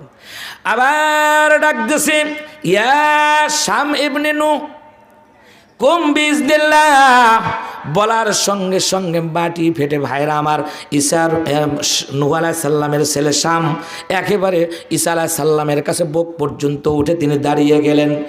আর মনে হচ্ছে তার শরীরের থেকে মনে হয় আগুনের স্ফুলিঙ্গগুলা তার ঝরে ঝরে পড়তেছে। যদি নূহ আলাইহিস সালামের ছেলে শামের যদি এই অবস্থাটা হয় তাহলে আমাদের অবস্থাটা কি হবে রে ভাইরা আমার? দেখতে পারলেন, দেখার সঙ্গে সঙ্গেই আমার ভাইয়েরা শাম তখন যখন ডাক দিলেন, ডাক দেওয়ার পর বললেন, আসসালামু আলাইকা ইয়া ঈসা রুহুল্লাহ, ও ঈসা রুহুল্লাহ, আমার আব্বা বলে গেছে আপনার সম্পর্কে। বলে ডাক দেওয়ার সঙ্গে সঙ্গে ইহুদি খ্রিস্টানরা বলল, হাই রে হাই, জীবনে জাদুঘর দেখছি অনেক, এরকম জাদুঘর জীবনে কোনোদিন আমরা দুনিয়ার ভেতরে দেখি নাই। ওরা ওখান থেকে যাওয়া শুরু করে দিয়েছে, পিছনের দিকে দৌড় দিয়েছে, ঈসা রুহুল্লাহ দাঁড়িয়ে আছে। আর ডাক দেয়া বলে, যেও না, শোনো শোনো, তার কাছ থেকে কিছু কথা শোনো। বলে না, শুনবো না। কেউ বলে না, একটু শুনি তো দেখি। কিছু লোক দাঁড়ালো, আর কিছু লোক ভয়ে দৌড় দিল। ভাইয়ের আমার, এরপরে কোন ঘটনাটা ঘটলো? ঈসা রুহুল্লাহ ডাক দেয়া বলে, ও ভাতিজা, বুঝলাম তুমি আজকে এই জায়গার ভেতরে, তোমাকে একবার ডাক দিলে তো মানুষগুলো উঠে দাঁড়িয়ে যায়, একে একে 3 বার ডাক দিলাম, তারপরে তুমি উঠলা, তার কারণটা কি? ডাক দেয়া বলে, হুজুর, ও আমার চাচা, আপনি জানেন না, এমনি আমার ঘুমটা, আমি এই জায়গার ভেতরে এমনি উঠতে দেরি করি নাই। আমার মনে হয়েছে যে হাসরের ময়দান শুরু হয়ে গেছে, বিচারের ময়দান শুরু হয়ে গেছে, আল্লাহ হলো বিচারক, তার সামনে কেমনে দাঁড়াবো, এই জন্যই আমার উঠতে দেরি হয়ে গেছে।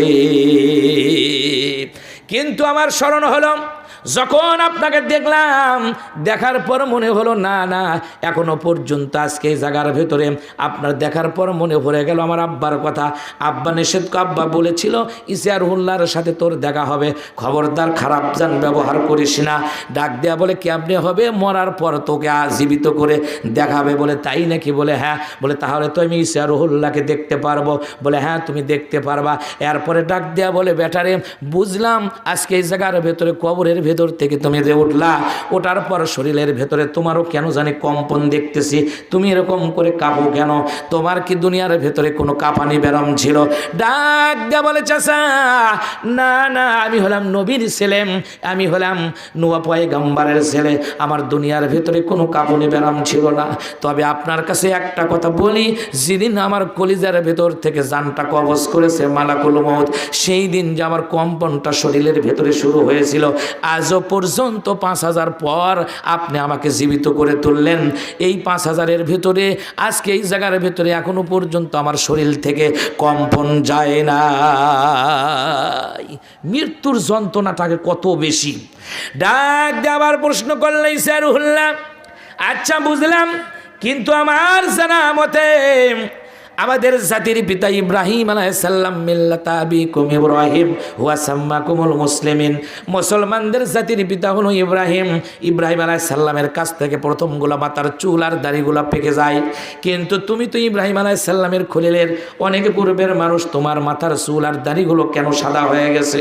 ডাক দেয়া বলে, চাচা যান, আপনি প্রথমবার যখন আমাকে ডাক দিয়েছেন আমি শুনেছি কিন্তু উঠি নাই, দ্বিতীয়বার ডাক দিয়েছেন শুনেছি তাও উঠি নাই, তৃতীয়বার ডাক দিয়েছেন তাও শুনেছি উঠি নাই। তার কারণ হলো আমার মনে পড়ে গেছে যে হাসরের ময়দানে, আজকে হাসরের ময়দান শুরু হয়ে গেছে, এই টেনশন করতেছি যে আল্লাহর কাছে আজকে কি বিচার, আজকে আমি জবাব দিব। এই টেনশনে, এই চিন্তায় আমার মাথার চুল আর দাড়িগুলো সব সাদা হয়ে গেছে। হাসরের ময়দানে আল্লাহর কাছে কেমনে দাঁড়াবো, এই টেনশনে আমার মাথার চুল আর দাড়ি সব সাদা হয়ে গেছে। আর আমার আর আপনারগুলো কেমনে পাকালাম? খালি সংসার সংসার, কেমনে বড় লোক হওয়া যাবে এ চিন্তা একবারও করলাম না যে আমি মরে যাব। চিন্তা করছি আমরা, আমাদের খালি চাহিদা আর চাহিদা, চাহিদার শেষ নাই। আর কবরের ভিতরে থাকতে 3 বার ডাক দিতে আর কত সময় লাগছে, এই টেনশনে যে আল্লাহর কাছে কি জবাব দেবো আজকে হাসরের ময়দানে, এই টেনশনেই সামের মাথার চুলদারি সব সাদা হয়ে গেছে। পৃথিবীর ভেতরে সর্বপ্রথম মাথার চুলদারি পাকে হলো ইব্রাহিম খলিলুল্লাহ, এর আগে মানুষের মাথার চুলদারি পাকতো না। প্রিয় ভাইয়েরা আমার, এই জন্য আমরা সংসারের দিকে তো থাকবই, সংসার তো থাকি মানুষের, কারণ সংসার করাই লাগবে। সংসার না করলে আপনি আবার ছেলে মেয়ে আত্মীয় স্বজন যারা আছে তাদের সম্মান করা লাগবে না। কিছু মানুষ আছে যে তারা সংসারও করবে না, কিছুই করবে না, মাথাতে রাখছে হলো চুল, আঁকিনি চুল হয়ে গেছে এখন জট, আর পরনে পড়ছে হলো শট। এটা হলো বাংলাদেশের আল্লাহর অলি, কথা কোন ঠিক কিনা? মাঝে মাঝে এদের ধরে নেটে দেখি যে এগুলো চুল টুল একবার মিশিং দিয়ে কেটে দিচ্ছে, দেখেন না আপনারা, দেখেননি? তো এই হলো পরিস্থিতি। শোনেন, একজনকে জিজ্ঞাসা করছে, আচ্ছা তুমি যে সবসময় ইনকা মাজারে ঘোরো, ঘটনাটা কি? কই মাজারে যেরকম পাগলা সাজেছি, এটা কি সাজেছি? এটা আল্লাহর জন্য সাজিনি। কই পাগলা যদি না হনো ইনি দুনিয়ার ভেতরে থাকলে পরে খালি কামাই করে খাওয়া লাগে। পাগলা হয়েছি মানে পাগলা টাগলা কবি, খাবার টাবার দিবি, টাকা দিবি, পয়সা দিবি, বউ ছেলের আর চিন্তা করা লাগবে না। দেখলেন পাগলার সাইজ? কার কি বুঝ, হিসাব ছাড়া কারু বুঝ কারু তরমুজ, কি চিন্তা ভাবনা করতেছে। আর আল্লাহ পাক বলেছেন কি দেখেন, অলি চেনেন? অলি কারা? আল্লাহ রাসূল বলেছেন আল কাসিবু হাবিবুল্লাহ, যারা নিজ হস্তে কামাই করে খায় তারা আল্লাহর বন্ধু, তারা আল্লাহর ওলি, তারা আল্লাহর বন্ধু। আল্লাহর বন্ধুকে আমরা চিনলাম না। আল্লাহর বন্ধুকে রিকশাওয়ালা যদি 5 ওয়াক্ত নামাজ পড়ে, আল্লাহর হুকুম আহকাম মেনে চলে, তারা নিজ হস্তে উপার্জন করে খায়, এর মধ্যে ঘুষ নাই, সিটিং নাই, বাটপারি নাই, কিচ্ছু নাই, একবারে ফ্রেশ কামায়, হালাল কামায়। কথা কন ঠিক কিনা? আর আল্লাহ পাক এদের সম্পর্কে নবীজি বলেলেন যে আল কাসিবু হাবিবুল্লাহ, যারা নিজ হস্তে কামাই করে খায় তারা আল্লাহর বন্ধু। কথা কন ঠিক কিনা? আপনার আমার কামাইয়ের মধ্যে, ব্যবসা বাণিজ্যের মধ্যে ভেজাল আছে না নাই? আছে না? ইচ্ছে করলে আপনি ভেজালও দিতে পারেন। আবার এই ব্যবসায়ীরাই নবীজি বলেছেন যে এই ব্যবসারা নবীদের সাথে, সিদ্দিকদের সাথে তাদের হাসর নাসর হবে। সুবহানাল্লাহ বলেন। এই জন্য ব্যবসা, আপনি সব পয়গম্বরের, বেশিরভাগ পয়গম্বররা ব্যবসা করেছে। তো যাই হোক, আমি আর ওদিকে যাচ্ছি না। মোট কথা হলো যে ঈসা রুহুল্লাহ তিনি দেখলেন, এরপরে তিনি ওখান থেকে বিদায় নিয়ে চলে গেলেন। অনেক ঘটনা আছে মৃত্যু সম্পর্কে, মৃত্যু সম্পর্কে বই আছে, আপনারা এগুলো পড়বেন বেশি বেশি করে। আপনাদের আমি বেশি কষ্ট দিব না, 12টার মধ্যে শেষ করতে চাচ্ছি। কি বিরক্ত হচ্ছেন? বিরক্ত হচ্ছেন? আমি এখন আপনাদের কাছে অনেক ঘটনা আছে, অনেক ঘটনা আছে। আমি আপনাদেরকে 2-1টা ঘটনা শুনে ব্যবসায়ীদের জন্য, যারা ব্যবসা করেন, আমিও ছোটোখাটো ব্যবসা করি, আমার বাবাকেও আপনারা চেনেন, আমার বাবাও ব্যবসা করছে, কিন্তু আমরা জানি কেন জানি ব্যবসা করে কিছু করে পারলো না, বুঝছেন? খামা হয় না। কিন্তু যারা দেখলাম পরে ব্যবসা করলো, তারা খালি বড় লোক হয়ে যায় এবারে। কি ব্যবসা যে করে আল্লাহ ভালো জানে। তো আবার শুনি ওরই সাথে যে এটা তো আছে, এটা হলো স্যাম্পল, আর গোডাউনে থাকে মাল, মাঝখানে টাকা ইনকে করে দেওয়ার সাথে কই 1000 টাকা দেওয়া, তো ওই কালকে নিলে 1100 টাকা দেওয়া লাগবে। মানে কি ব্যবসা রে বাড়ি, এই হলো ব্যবসা, বুঝছেন? তাই আমি নাম বলতেছি না। আমার অত্যাচারে একজন আরও ঠিক পেরি পারেনি, আমি এতই খারাপ ব্যবহার করছি। ওকে জিজ্ঞাসা করেছিলাম যে তোমার বাপকে আমি দেখেছি রিক্সা চালা খায়, আর তুমি এই ব্যবস্থা করতেছো, এই সুদে টাকা লাগাচ্ছ, তোমার লজ্জা করে না? প্রতিদিন যদি বলি উই আর থাকে, উই আর থাকে না। শেষ পর্যন্ত দোকান আর এক জায়গায় লিয়ে গেছে, লিয়ে যে ওটি আরও সুদেরই দোকান করে হেলে দিয়েছে। মানে হাই রে আল্লাহ রে, কই কি আর শোনে কি, আরো বেশি হয়ে গেছে। আল্লাহ হেফাজত করুক, আমরা বলি আল্লাহুম্মা আমিন। এই হলো পরিস্থিতি। ভাই আপনি কি চিন্তা করতেছেন? যতগুলো সুদ ঘুষ সিটিং বাটপারি করে রেখে যাবেন, আপনার ছেলে মেয়ে স্ত্রী যা বলেন দেখা আজকে যে আচ্ছা তোমাকে যে কামাই করে খাওয়াচ্ছি, তা আমি না এই যে 10 টাকা এটা না ঘুষের টাকা, কিংবা এই টাকাটা আমি চুরি করছি কিংবা সুদে লাগাছি, এর পাপ কিন্তু তোমার অর্ধেক লওয়া লাগবে। তোমাকে শাড়ি কিনে দিছি, দেখেন তো বউ শোনে নাকি, দেখেন তো শুনবে? অসম্ভব, পারবেন না, শুনবেই না। বলে তুমি বিয়ে করছো, তোমার কাঁধের উপরে সব রিজিকের ব্যবস্থা। আল্লাহ রাসূল বলেছে বিয়ে করলে করো, যদি তোমার বিয়ে করার যোগ্যতা থাকে বিয়ে করো, রিজিকের ব্যবস্থা তোমার করা লাগবে। যদি না পারো তুমি রোজা রাখো, তুমি বিয়ে করছো কে? কথা কন ঠিক কিনা? ছেলে মেয়েকে আপনি সম্পদগুলো রেখে যাবেন, মনে করতেছেন 50 তালা বাড়ি করে থেকে যাবো ঢাকা, আর সম্পদটা বিলে ব্যামাক আমি করে থেকে যাবো, আপনি মরবেন না? হালাল হোক হারাম হোক যেমনি করেন, ওই ছেলেকে বলেন তো ওর আজাব কিন্তু আমার আর আপনারই কবরের মধ্যে জেল খাটা লাগবে। ওই ছেলে কিন্তু নেবেন, এটা মনে করে রাখেন, এটা মনে করে রাখেন। কিচ্ছু করা লাগবে না, কিচ্ছুই করা লাগবে না। তবে শোনেন, সৎ পথে চললে আপনি কি করতে পারবেন? ভালোভাবে আপনার জীবনটা চলতে পারবেন, কষ্ট হোক। কিন্তু আলহামদুলিল্লাহ আল্লাহ অনেক ভালো রাখছে আমাকে। এখনও পর্যন্ত কেউ কোনো দিন বলতে পারবে না 24 বছর হলে ওয়াজ করি। আমার মনে আছে আপনার ভাই আর আমি একসাথে পরীক্ষা দিয়েছিলাম, সেই সময় আমাকে ওয়াজ করে ডেকে লেগেছে কলেজে যখন আমি পড়ি। আমি বিএসসি দিয়েছি, উনি বিয়ে পরীক্ষা দিয়েছিলেন। সেই টাইমে বড় ভাই, ইনি তো বড় ভাই আমার, আর উনি আমার সাথেকার ফ্রেন্ড। তো যাই হোক, সেই সময় থেকে যখন আমি তো ছোটোবেলা থেকেই ওয়াজ করি, ওয়াজ করতে করতে 24 বছর হলে ওয়াজ করি। এখনও কেউ বলতে পারবে না মোস্তাফিজুর হুজুর কন্ট্যাক্ট করে ওয়াজ করছে, কোনো জায়গায় কাম করি নাই। কিন্তু বেকায়দা লাগে, বুঝছেন? বেকায়দা লাগে। একজনও লিয়ে যে টাকা 1 লাখ দিয়া করছে যে হুজুরকে 1 লাখ টাকা দিয়েছি, মোস্তাফিজুর কাছে টাকা দিয়েছে 5000, তখন খুবই খারাপ লাগে। হাই রে ইনসাফ রে, ইনসাফের বিচার আল্লাহর কাছে কিন্তু দেওয়া লাগবে। মসজিদের ইমাম আঁকছেন, মুয়াজ্জিন আঁকছেন, এই মুয়াজ্জিন আর ইমামে যদি যোগ্য বেতন না দেয় আমিও আপনাদের দলে, কিয়ামতের দিন জালেমের কাতারে দাঁড়ান লাগবে। এত সহজ মনে করেন না, কেন বেতন দিলেন না? আপনি বিশ্বাস নয় 5 ওয়াক্ত হুজুর কোন যে হুজুর আপনি একদিন বাড়ির যান, আজকাল 5 ওয়াক্ত আজান দেবেন, আপনি পারবেন না ঠিক মতো দিবেন, যাথা কষ্ট না আজান দেওয়া। আপনি কি মনে করছেন? এই জন্য সেই জন্য যোগ্য বেতন দেওয়া লাগবে। তবে সরকারের কেন জানি না চোখে পড়ছে, এরা দেখা দেখি যাচ্ছে যে হুজুর করে কেন কিছু বেতন দিবি। আল্লাহ সবচাইতে হুজুররা হলো একেবারে লাঞ্ছিত, অপমানিত।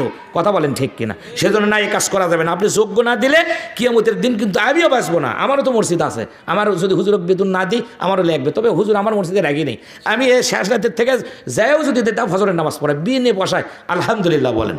কারণ বাঁচার লাগবে তো, বাঁচা লাগবে না? আজানও দিই নিজে নিজে, তাতে লজ্জার কিছুই নাই। আমি শিক্ষিত হয়েছি, তাই কি হয়েছে? আল্লাহর নাম বুখারী শরীফের মধ্যে আসছে, কেউ যদি বিনে বেতনে 7 বছর, অন্য হাদিসের মধ্যে আছে 10 বছর, কেউ যদি বিনে বেতনে 7 বছর আজান দেয়, মরে যাওয়ার সাথে সাথে কবর নামক দরজাতে সে আল্লাহ পাকের জান্নাতের মেহমান হয়ে যাবে। আচ্ছা, কয় বছর এমপি মন্ত্রী চেয়ারম্যানগিরি করলে জান্নাত পাওয়া যাবে? একটা হাদিস দেখান তো। 7 বছর আজান দিলে আপনি জান্নাত পাবেন, এটা নবীর কথা। অথচ সেই জায়গার ভেতরে একজন এমনও মানুষ আছে জীবনেও আজান দেয়নি মসজিদে, যায় খালি মুয়াজ্জিনের ভুল ধরবি আর ওই ইমাম সাহেবের ভুল ধরবি। এরকম আছে না নাই? ওরা আপনার ঘরের চাকরি করে না, আমার ঘরের চাকরি করে। ওরা চাকরি করে কার ঘরের? আল্লাহর ঘরের। তাকে যাই গরম দেখাই আমরা, 3 টাকা বেতন দিই, সেজন্য গরম উড়িবে, আমরা ওর গরম দেখাতে পারি। যে যাই হোক প্রিয় ভাইরা আমার, আমরা জালেমদের কাতারে যাব না, আমাদের যেন মন থাকে। কথা কন ঠিক কিনা? ওরা আল্লাহর মেহমান, যারা ইমামতি করে। নামাজ তো আপনিও পড়াতে পারবেন না কেন? জান না কে?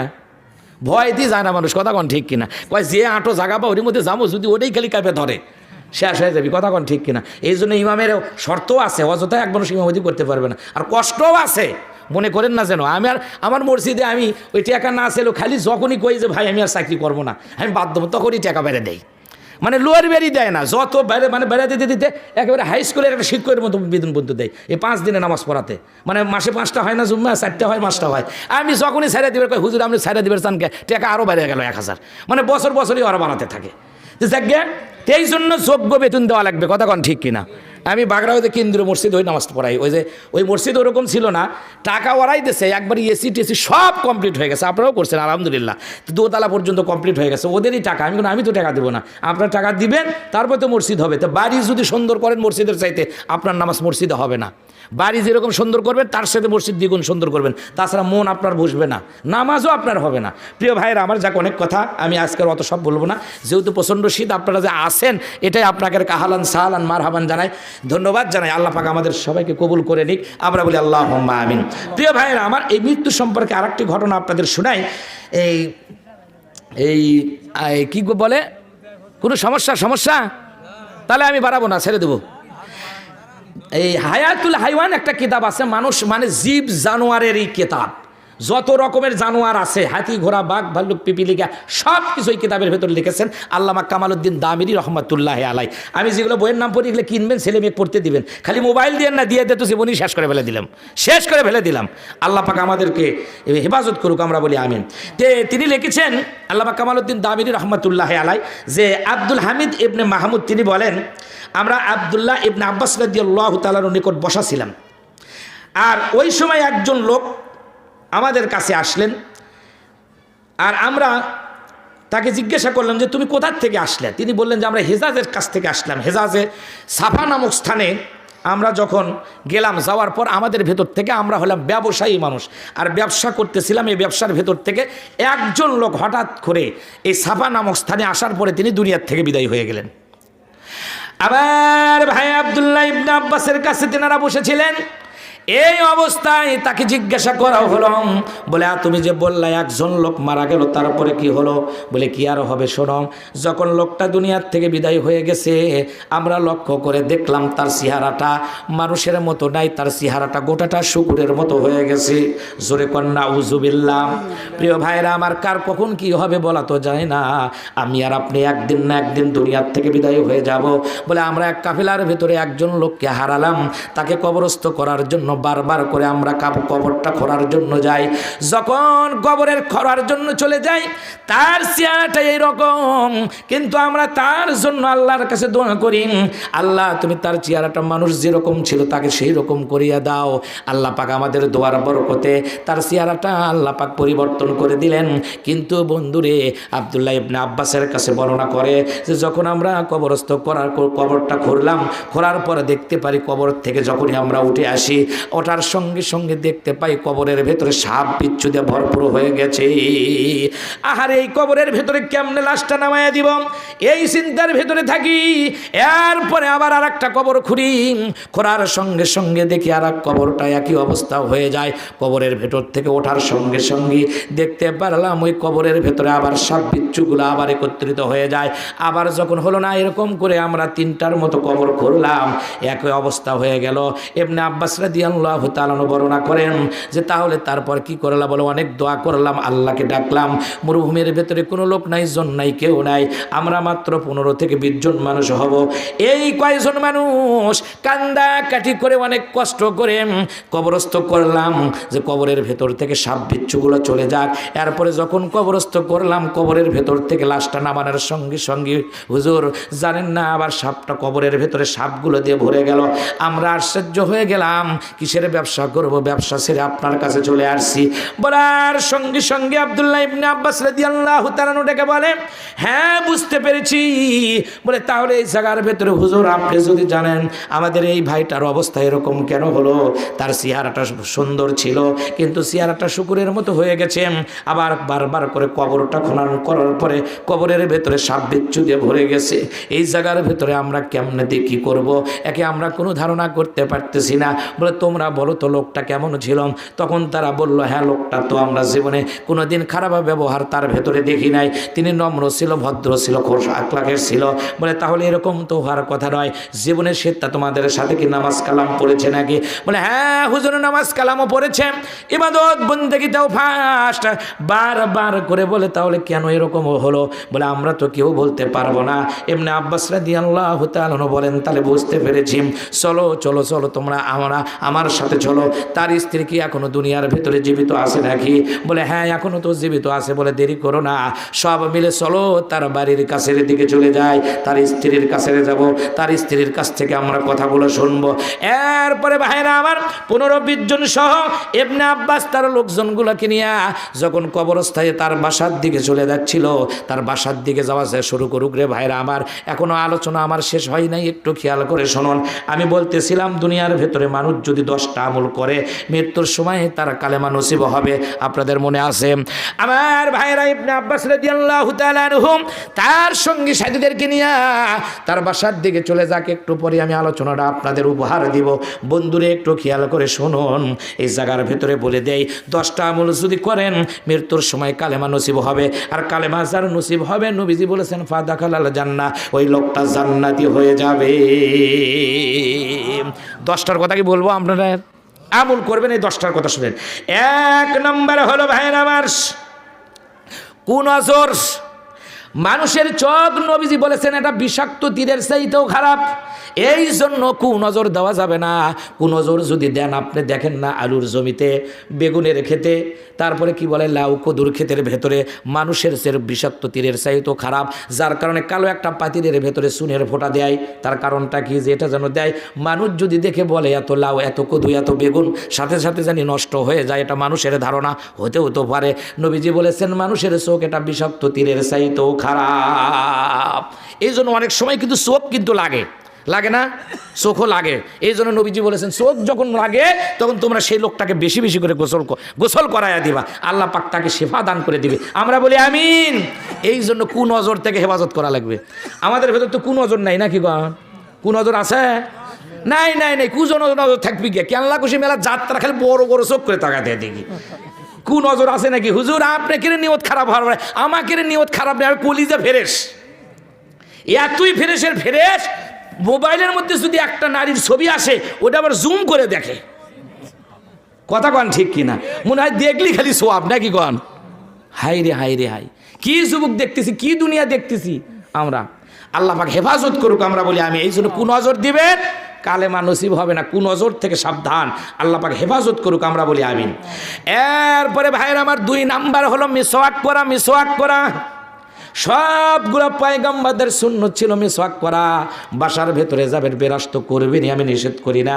নবীরা যখন বাসার ভেতরে যেখান থেকে আসুক না কেন, সর্বপ্রথম যারা বাসার ভেতরে এসে নবীরা যে কাজটা করতেন সেটা হলো মেসাক করা। আর মেসাক করলে আপনার কালেমা নসিব হবে। সমস্ত নবীদের সুন্নত ছিল এটা, আতর দেওয়া আর এই মিসাক করা। অনেকগুলো আছে সুন্নত নবীদের, তার মধ্যে এই মিসাক করাটা বাসার ভেতরে আসলেই নবীরা মিসাক করতেন। ওযু করতে গেছেন, নামাজ পড়তে গেছেন, আপনি পারেন না আঙ্গুল দিয়ে 2 দিকে 2টা চাপ দেন, এটাও আপনার মেসাকের তুল্য হয়ে যাবে। এতে কি হবে, মৃত্যুর সময় আপনার কালেমা নসিব হবে। বাসায় আসবেন, আসার সাথে সাথে ওই যে কি কয় ট্যাপ আছে, ট্যাপের ওখানে সুন্দর করে রেখে দিবেন, নিয়ে 2 দিকে দিয়ে কুলি টুলি করে বাসা যাবেন। আর এতই কালেমা নসিব হবে, সুবহানাল্লাহ বলেন। তবে মেসাক সকলে করবে না। যে বিড়ি খায়, বিড়ি খাতে খাতে খাতে খাতে ঠোঁট তো গেছে গেছি, একেবারে পাঞ্জাবি শার্ট যা ছিল সেটা খই চালা হয়ে গেছে। কথা কন ঠিক কিনা? বাড়ির যাওয়ার সাথে বউ কয় তুমি না সরে থাকো তো, সরে থাকো তো। কয় কি আছে, কি এরকম করে কেউ ইচ্ছা কয় তোমাকে দেখে আমার জিউ খালি ঘাটিয়ে উঠেছে। কথা কন ঠিক কিনা? ঘাটে যে উঠবি না হলে কি বিড়ির সাইজ? আর এখন বিড়ি খাওয়ার আর কায়দা নেই। একটা বিড়ির দাম এখন 10 টাকা, সিগারেট একটার দাম 10 টাকা এখন। তাও খায়, হাই সর্বনাশ। তো এখন একজন এই গতদিন, আমি তো বাজারেই থাকি, আমার দোকান আছে, তেমনি এই তোমার লজ্জা করে না, আমার দোকানের সামনে এসে সিগারেট ধরাছো, করছো হুজুর কি আর কম, মনের দুঃখে আলু লাগাছি, এই 2টা সিগারেট খানো 2 কেজি আলু গেল। চিন্তা করছেন আমার হিসাবটা কুটি, হাই রে হাই, কার চিন্তা কুটি দিয়ে লাগাছে। একটা সিগারেট 10 টাকাতে কিনছে, আলুর দাম কমে গেছে, এখন করছে একটা সিগারেট মানে আমার ওই 1 কেজি আলু চলে গেল। শোনেন, সব ব্যবসার লাভ করলে মানে ওটা ব্যবসা কয় না, ওটা হারাম হয়ে যাবে। কথা কন ঠিক কিনা? লসও থাকা লাগবে, লস না থাকলে হালাল হয় না। তা আপনি সব সময় আলু লেগে লেগে বড় লোক হবেন, এইবার না হয় না। ওই কী করে কয় ডক্টর ইউনুস নবী একাধার ফল আছে, আপনাকে চিন্তা করে না আবার আর সময় পুষে দেবি। কথা কন ঠিক কিনা? অত আলু লাগালে হয়? আমি হুজুর মানুষ চানছি পাই না, আমি তোরাই লাগাবা, আমি লাগাবো না রে, ওর মধ্যে যাবো না। আমি খালি কিচ্ছু করি না, সেফ একটা দোকান আরও একটা ইমামতি। আমার বাড়িতে গরু নাই, বিশ্বাস নয়, কাল আমার বাড়িতে দেখে আসেন, আমি গরু পালি নাই। একটা বাছুর আছে, ওটা আমার বোন তাও দেখাশোনা করে, আমার না। এটা মুরগিও নেই আমার বাড়িতে, একেবারে দুনিয়া ধরিনি তাও না, দুনিয়া ছাড়িনি তাও না। আমার সাথে যারা আছে তাদেরও জিজ্ঞাসা করে দেখেন। আমার মন চায়, কেন জানি আবার টেনশন হয় যে আবার আরেক ঝামেলার মধ্যে চলে যাবো। এমনি এক দোকান করে এখন চলা লাগবে, জীবনটা তো চলা লাগবে, খাওয়া লাগবে, বাপ আছে, মা আছে, ছেলে আছে, মেয়ে আছে, এলে সংসার আছে, দেখা তো লাগবে নাকি কন? এই জন্য না, ইচ্ছা করলে অনেক কিছু করতে পারতাম আমি, কিন্তু করি নাই। সামান্য দুনিয়ার ভেতরে থাকেন, আল্লাহ পাক যদি দেয় এমনি হবে। আর করেই কি করবেন? এটি থাকার জায়গা, তাই কবার চান? থাকার জায়গা কিন্তু না। এখনই মরে গেলে সব থুইয়া 2 মরে খালি চকলেটের লাগান্তি করে এটি দিয়ে এসে শুয়ে দিবি। কথা কন ঠিক কিনা? এই হলো দুনিয়া। তো যাই হোক, মিসাক করা এটা হলো নবীদের সুন্নাত। আর এটা করবেন তাহলে আপনার এই ছোট্ট আমলের কারণে মৃত্যুর সময় কালেমা নসিব হবে। এরপরে ভাইরা আমার 3 নাম্বার হলো আল্লাহ পাকের শুকরিয়া আদায় করা। যখন যে অবস্থায় থাকেন না কেন বলবেন আলহামদুলিল্লাহ। জমিন দেখতে গেছেন, বলবেন আলহামদুলিল্লাহ। জমির ভিতরে পোকা থাকার যাই থাকা, আপনি যে শুকরিয়া আদায় করলেন, এই আদায় করার কারণে আল্লাহ পাক বলে লা ইন শাকারতুম লা আযিদান্নাকুম ওয়া লা ইন কাফারতুম ইন্না আযাবি লাশাদীদ। বান্দা তুমি নিয়ামত শুকরিয়া আদায় করলা, তোমার জমিনের ভিতরে ফসল দেওয়ার মালিক হলো আমি আল্লাহ। আমি আল্লাহ নিয়ামত বাড়ায়া দিব। পোকা খাসে তাই কি হচ্ছে? নিয়ামত বাড়ায় দিবেন কে? আর যদি না শুকরিয়া করি, আল্লাহ কসে আমি শাস্তি দিয়ে দিব, শাস্তি দিব। শুকরিয়া আদায় কেউ করে না, বরং আলু বেচলে মেজাজ গরম হয়ে যায়। উনি আরো সেদিন বড় বড় কি করে কয়েকলা বক্স নিয়ে আসে মনে হয় মাটি তুলিয়া বসাচ্ছে। কথা কন ঠিক কিনা? আবার এখন তো মদ তো ফ্রি হয়ে গেছে, মদ, গাঁজা, এলকা ভেলকা, ডাল ডুল, তারপরে এখন আমার নাম ইয়াবা ট্যাবলেট, ইয়াবা। এগুলো লিয়ে আসে বন্ধু বান্ধব গিয়া কয় আরে বহু দাম পাচ্ছি, খাতো তোরা জম্মের খাওয়া খা। এগুলো দিচ্ছে আর খাচ্ছে। আল্লাহকে শুকরিয়া আদায় করতেছো না? এই বস বাজাচ্ছে, মাটি তুলে বসাচ্ছে। ও যুবক, একদিন মাটি কিন্তু তোমার ভেতরে নেবে, নিয়ে সেই দিন কিন্তু তোমাকেও লাসায় সারায় দিবে। কবরের ভেতরে তোমাকে লাসাবে। তুমি এটা লিখে রাখো। তুমি আজকে মাটি লাসাচ্ছ, মাটিকে তুমি আজকে খুব কাঁপাচ্ছ, কবরের ভেতরে তোমাকে কিন্তু মাটি কাঁপাবে। এটা মনে রাখো, এটা মনে রাখো, ডাইরেক্ট লিখে রাখো। সুতরাং ইচ্ছা করলে, আমিও কলেজে যেতে পড়েছিলাম, আইজবাগ কলেজে, ইচ্ছা করলে অনেক কিছু করতে পারলাম। আর এমন একটা সাবজেক্ট পড়েছি যে সাবজেক্ট পড়লে নাস্তিক হয়, সেই সাবজেক্ট আমার খাতে পারে নাই, কারণ আমার ভেতরে কিছু কোরআনের জ্ঞান আছে বিদায় আল্লাহ পাক আমাকে হেদায়েত করেছে। কথা কোন ঠিক কিনা? প্রিয় ভাইয়ের আমার, এই জন্য বেশি মাস্তানি করো না। তোমার মতো কত যুবক মোটর সাইকেলটা টান দিয়ে যায়, এই কিছুদিন আগে কেনলা একটা মারা গেল। ছেলেটা কিন্তু ভদ্র ছিল, আমার পাশের গ্রামের কুসুমবিরি ছিল, বিয়ে করবে, বাড়ি ঘর করতেছে, সব ঠিক, বিয়ে করতেছে, ইটা টিটা নিয়ে আসছে, মিস্ত্রিকে ধরে দিছে, ওই কী করে কয় ভিতও ঘুরতেছে। সেই সময় ওখানে কি জানি গ্যাসে যাওয়ার কারণে লাশ হয়ে দুনিয়া থেকে ফিরে চলে গেল। বাড়ির থেকে ঢুকলো মোটর সাইকেল নিয়ে, আর বাড়িতে আসলে হলো লাশ হয়ে। বিয়ে করবে, সব ঠিকঠাক, আল্লাহ কয় তোর বিয়ে দেখ কুটি হয়ে গেল। বলা যাবে কার কখন মৃত্যু? এখান থেকে বাড়িতে যেতে পারবো গ্যারান্টি আছে? এই হলো দুনিয়া। কিসের চিন্তা করতেছি আমরা? প্রিয় ভাইয়েরা আমার, এরপরে 3 নাম্বার গেল। 4 নাম্বার হলো বেশি বেশি করে দান সৎকা করা। দান সৎকা যত করবেন, আস-সাদকাতু তারাদ্দুল বালা, দান সৎকা যত বেশি করবেন বালা মুসিবত তত আল্লাহ পাক আপনার আমার থেকে অনেক দূরে সরে দিবে। দান সৎকা সম্পর্কে পরে বলতেছি আমি। এবার শোনেন, 5 নাম্বার হলো আল্লাহওয়ালাদের সাথে থাকা। আল্লাহ পাক বলছেন কোরআন শরীফের মধ্যে, ওয়া কুনু মা সাদিকিন, তোমরা সত্যবাদীদের সাথে হও, সত্যবাদীদের সাথে হও। আর আমরা যেগুলো মুসারু তাসারু গাজারু বদ বাইশ যেগুলো তাদের সাথে আমরা একমত হই, তাদের ভোট দেই, তাদের নির্বাচন করি। আর আল্লাহ কাছে ওয়া কুনু মা সাদিকিন, সত্যবাদী যারা তাদের সাথে হও। সত্যবাদীকে আপনার চোখ দিয়ে দেখান লাগবে, দেখান লাগবে। আমাদের 2টা মন্ত্রী ছিল, হুজুরদের 2টা মন্ত্রী, কলমের নিপ পড়ার জায়গা তো তারা দুর্নীতি করে নাই। কথা কন ঠিক কিনা? কি বিরক্ত হচ্ছেন আমার কথা শুনে? সত্য জিরে সেটা আমাকে বলতেই হবে। যখন খারাপ দেখো তখন খারাপটাই বলবো, আমাদের মুখে বাজে না, কারণ ওয়াজ করে করে অভ্যাস হয়ে গেছে। কথা কন ঠিক কিনা? এই জন্য 2টা মন্ত্রী বাংলাদেশের সবচাইতে বড় খাত যেটা, একটা হলো শিল্প আর একটা হলো কৃষি। এই 2টা জায়গার ভেতরে কলমের নিপ পড়ার তাদের দুর্নীতি খুঁজে পায় নাই। যদি পাইতো ফখরুদ্দিনের সময় ওদের ছাড়তো না, ওদেরও 14 শিখের মধ্যে ঢুকাই দিত। কথা কন ঠিক কিনা? আর তাও চেনে না। আবার কিভাবে বুঝাবো আমি আপনাদেরকে? আল্লাহ বলছেন ওয়া কুনু মা সাদিকিন, সত্যবাদীদের সাথে থাকবা, সত্যবাদীরা সব জান্নাতি। কয় আল্লাহু আকবার। আর এই সত্যবাদীদের সাথে যদি থাকো, আল্লাহ বলছেন এই আল্লাহওয়ালাদের সাথে থাকলে, সত্যবাদীদের সাথে থাকলে তোমরাও জান্নাতি। সুবহানাল্লাহ বলেন। আর এই সত্যবাদীদের সাথে থাকলে আপনার এই ছোট্ট আমলের কারণে আপনার ঈমানটাও নসিব হবে, কালেমা নসিব হবে। এরপরে ভাইরা আমার, আল্লাহকে ভালোবাসা লাগবে। দুনিয়ার জাগতিক যা কিছু আছে সব থেকে মহাব্বত করা লাগবে আল্লাহকে। আর আল্লাহকে মহাব্বত করতে বান্দার আজকে চায় না। আল্লাহকে ভালোবাসা লাগবে, আল্লাহর হুকুম অনুযায়ী চলা লাগবে। আমরা তো আল্লাহর হুকুম মতো চলি না, আল্লাহকে ভালোবাসলাম কেমনে? অথচ আল্লাহ পাক কোরআন শরীফের মধ্যে বলছেন ওয়ালাম ইয়াহকুম বিমা আনজালাল্লাহু ফাউলাইকা হুমুল কাফিরুন। তোমরা যদি আমাকে ভালোবাসো, আমার হুকুম মতো পৃথিবীর ভেতরে তোমরা বিচার করবা। যদি বিচার না করো, ফাউলাইকা হুমুজ জালিমুন ফাসিকুন কাফিরুন। আল্লাহ কয় তোমরা সব ফাসিক, সব কাফের, সব জালেম। এটা সূরা মায়েদার ভেতরে আছে। আমার ভাইরা লম্বা করি না। এরপরে 7 নম্বর হলো জেনা থেকে বাঁচা। জেনা ব্যভিচার দিয়ে আজকে পৃথিবীটা ভরপুর হয়ে গেছে। নবী বলছেন 2টা পাপ যখন দেখবা প্রকাশ্যে হচ্ছে, একটা হলো সুদ আর একটা হলো জেনা।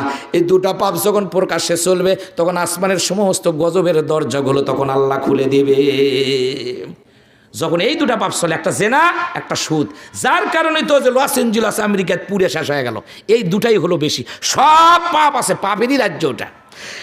এরপরে ভাইরা আমার 8 নম্বর হলো আজানের জবাব দেওয়া। আজান শুনবেন আর জবাব দিবেন। আর আজান হচ্ছে, মাইকের গান বাজতেছে। আগে তাও লজ্জা শরম ছিল, মাইক থাকলে ক্যাসেট থাকলে সেগুলা বন্ধ করেছে, এখন আর তা করে না, এখন আরো ভলিউম বাড়ে দেয়। তুমি তো জাহান্নামের দিকে যাচ্ছ রে বন্ধু। এই জন্য আজান শুনবেন, আজানের জবাব দিবেন। যদি জবাব দিতে পারেন, ওই জবাব দেওয়ার কারণেই মরে যাওয়ার সঙ্গে সঙ্গে আপনিও জান্নাতে চলে যাবেন। এরপরে 9 নম্বর হলো বেশি বেশি করে দোয়া করা, জিকির করা। আল্লাহর কাছে 10টা জিকির প্রিয়, আজকে বলবো না। তার ভেতরে একটা বলছে সুবহানাল্লাহ, আলহামদুলিল্লাহ, আল্লাহু আকবার। এরপরে লা ইলাহা ইল্লাল্লাহ, এই দোয়াগুলো পড়বেন। অন্য মিশকাত শরীফের মধ্যে আছে, দোয়া করবেন আল্লাহুম্মা বারিক লানা ফিল মাউতি ওয়া ফিমা বাদাল মাউতি। মিশকাত শরীফের সূরা মেরকাতের মধ্যে ওই কথাগুলো আছে। 10 নম্বর হলো সূরা হাশরের 3 আয়াত, শেষের যে আয়াত ফজরের নামাজ পড়ার পর, মাগরিবের পড়ার পরে হয়। এই সূরা হাশরের 3 আয়াত সব সময় আপনারা পড়বেন। যদি পড়েন তাহলে 10টা আমলের কারণে আল্লাহ পাক কালেমা নসিব করে দিবে। আমার ভাইনায়ার ভেতরে একটা আছে হলো 4 নম্বর হলো দান সৎকা করা। দান সৎকা করলে কত সওয়াব হয়। একটা কথা শুনেন, ইতিহাসের পাতা থেকে একটা ঘটনা শুনাই তাফসিরের ভেতর থেকে। সেটা হলো, আপনার নাম শুনেছেন দাউদ আলাইহিস সালাম, নাম শুনেন নাই? এই দাউদ পয়গম্বর একদিন আল্লাহকে ডাক দেয়া বলে, আল্লাহ হাসরের ময়দান যেদিন শুরু হবে সেই দিন নাকি আপনি মিজান বানাবেন। মিজান মানে হলো দাড়িপাল্লা। সেই দাড়িপাল্লাটা কেমন হবে আমি দাউদ পয়গম্বর একটু দেখতে চাই। বলার সঙ্গে সঙ্গে আল্লাহ পাক ডাক দেয়া বললেন, জিবরাইল যাও যাও, দেরি করো না, রেস্ট করো না। আমার আজকে পয়গম্বর তিনি দেখতে চাই হলো মিজান দেখতে চাই, দাড়িপাল্লা দেখতে চাই।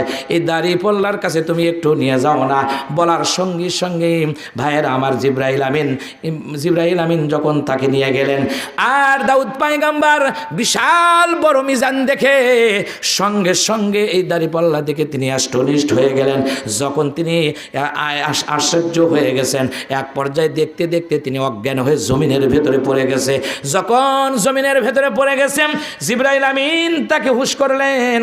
যখন হুঁশে আসলে, আসার পর জিজ্ঞাসা করলো, এত বড় মিজান দেখে আমি অজ্ঞান হয়ে গেছি রে ভাই জিবরাইল। বলে অজ্ঞান তো হোসেন। বলে এত বড় মিজান, এত বড় মিজান আমার জীবনে কোনোদিন দেখি নাই, এত বড় দাড়িপাল্লা কোনোদিন দেখি নাই। এই নেকিগুলা কার এত বেশি নেকি হবে? এটা তো দেখতেছি তামাম পৃথিবী, সাত আস্তা আসমান জমিন যদি এর ওপরে তুলে দেওয়া হয়, তারপরেও দেখা যাবে আর এক জায়গার এক জাররা পরিবারও পর্যন্ত ভরবে না। তাহলে এটা আবার কারা ভরে ভরপুর হবে? কাদের নেকি এটা বেশি হবে?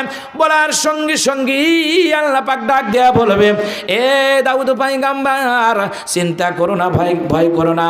আবার একজন হাবিব আমার বন্ধু যখন কিয়ামতের পূর্বে তার উম্মতেরা দুনিয়ার ভেতরে যাবে, তারা যদি একটা খেজুরের দানা পর্যন্ত দান করে দেয়, দেওয়ার কারণে আমি আল্লাহ পাক খুশি হয়া এত বড় মিজানটা নেকি দিয়া আমি আল্লাহ পাক ভরপুর করে দিব। সুবহানাল্লাহ বলেন। প্রিয় ভাইরা আমার, তাহলে দান করার কারণে যদি একটা খেজুরও দেয়, অত বড় মিজান দেখে দাউদ আলাইহিস সালাম তিনি অজ্ঞান হয়ে পড়ে গেছে, আর সেই মিজানের পাল্লা একটা খেজুর দিলেও আল্লাহ পাক নেকি দিয়ে ভরপুর করে দিবে। সুবহানাল্লাহ বলেন।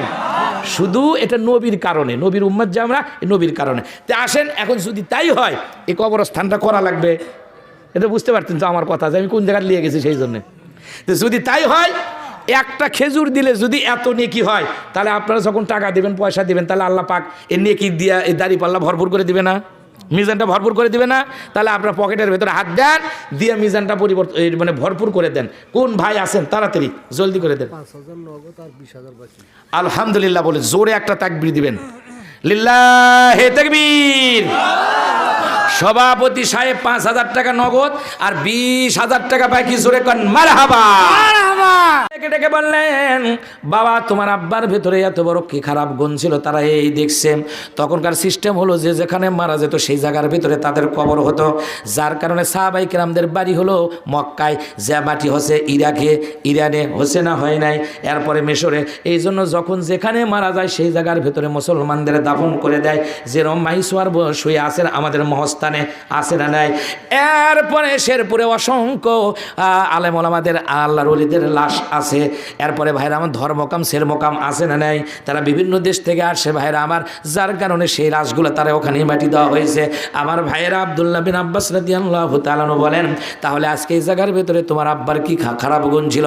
ডাক দেয়া বলতেছে, না না বলতে পারবো না। আমার আব্বার তো জীবনে কোনোদিন খারাপ আচরণ দেখি নাই, আমার আব্বার সাথে কোনোদিন ভালো ব্যবহার ছাড়া খারাপ ব্যবহার আমরাও পাই নাই। ডাক দেয়া বলে, তোমার মাকে একটু ডাক দাও না। পর্দার আড়াল থেকে তার মা কথা বললো, বলে আপনার স্বামীর যে অবস্থা হলো কোন কারণে? বলে স্বামীর তো কোনো কাজটা খারাপ দেখি না, একটু মনোযোগ দিয়ে তাকান, একটু কথাটা দিলের কান্দে শোনেন, উপকারও হবে। খিচড়ি তো পাবেনি নাকি? খিচড়ি আমি বাড়লে দাম একা? না না আমি নেবো কেন? আমি মসজিদের গুলোই নেই নাই, ঝগড়া লাগে দেখে এই কথা বলতেছি। এই খিচড়িলেও মানে ঝগড়া লাগে, কথা কোন ঠিক কিনা? আর বাড়ির থেকে নিয়ত করছে হুজুরও খিলামো, হুজুরে বউ সোল 14 গোষ্ঠী খিলামো। খিলাবের যায় কিসের? হুজুর খিলাবি ওরে মারামের লাগে, হুজুর মোনাজাতি হয় না, কথা কোন ঠিক কিনা? অবশ্য কেন লাগায় মানুষেরা ভালো। আমি যতগুলো জায়গাতে ইমামতি করছি শোনেন, বাড়ির বউ কয়ে যাচ্ছেন যে ব্যাগ হুজুর খিলামতের থুবেন, আমি যখন দিবের কমো তখন দিবেন। আর যদি ওরা না আনলাই আমি ব্যাগ বাড়লে আমার গাঁয়ের মানুষ খিলামো, না হলে একজনে লিয়ে যাবেন না। মোনাজাত নেই, দোয়া নেই, কালাম নেই, কিচ্ছু নেই, খিচড়ি দিলে মারামারি লাগে। তা আজকে কি এরকম হবি? ওই খিচড়ি না খালি কি কলজা বাইরে হবে, দৌড় মারবি? তো এই জন্য অল্প না ঘটনা শোনেন, এটা উপকার লাগবে, এই জন্য বলতেছি। আমার ভাইয়ের একটু মনোযোগ দিয়ে শোনেন। এরপরে তার স্ত্রী ডাক দেয়া বলে, না না আমার স্বামীর কোনো খারাপ গুণ দেখি নাই, আমার সাথে বিয়ের পর থেকে জীবনে খারাপ ব্যবহার করে নাই। বলে তাহলে আপনার স্বামীর এই অবস্থা কেন হলো? চেহারাটা পরিবর্তন হয়ে গেল। এরপরে তার কবরের ভেতরে সাপ বিচ্ছুদে ঠেকে আসে। তার কারণ কি? অনেক সময় পর ডাক দেয়া বলে আব্দুল্লাহ ইবনে আব্বাসকে লক্ষ্য করে বলে, আমি বুঝতে পেরেছি আমার স্বামীর ভিতরে খারাপ গুণ ছিল না, তবে একটা গুণ খারাপ গুণ ছিল। সেটা হলো এই, খাবার যখন তিনি দুনিয়ার ভেতরে মানুষের জন্য যখন তিনি বেচা কেনা করতেন, ওই বেচা কেনার ভেতরে ভালো খাবারের সাথে তিনি খারাপ খাবারগুলো মিশাইয়া দিতেন।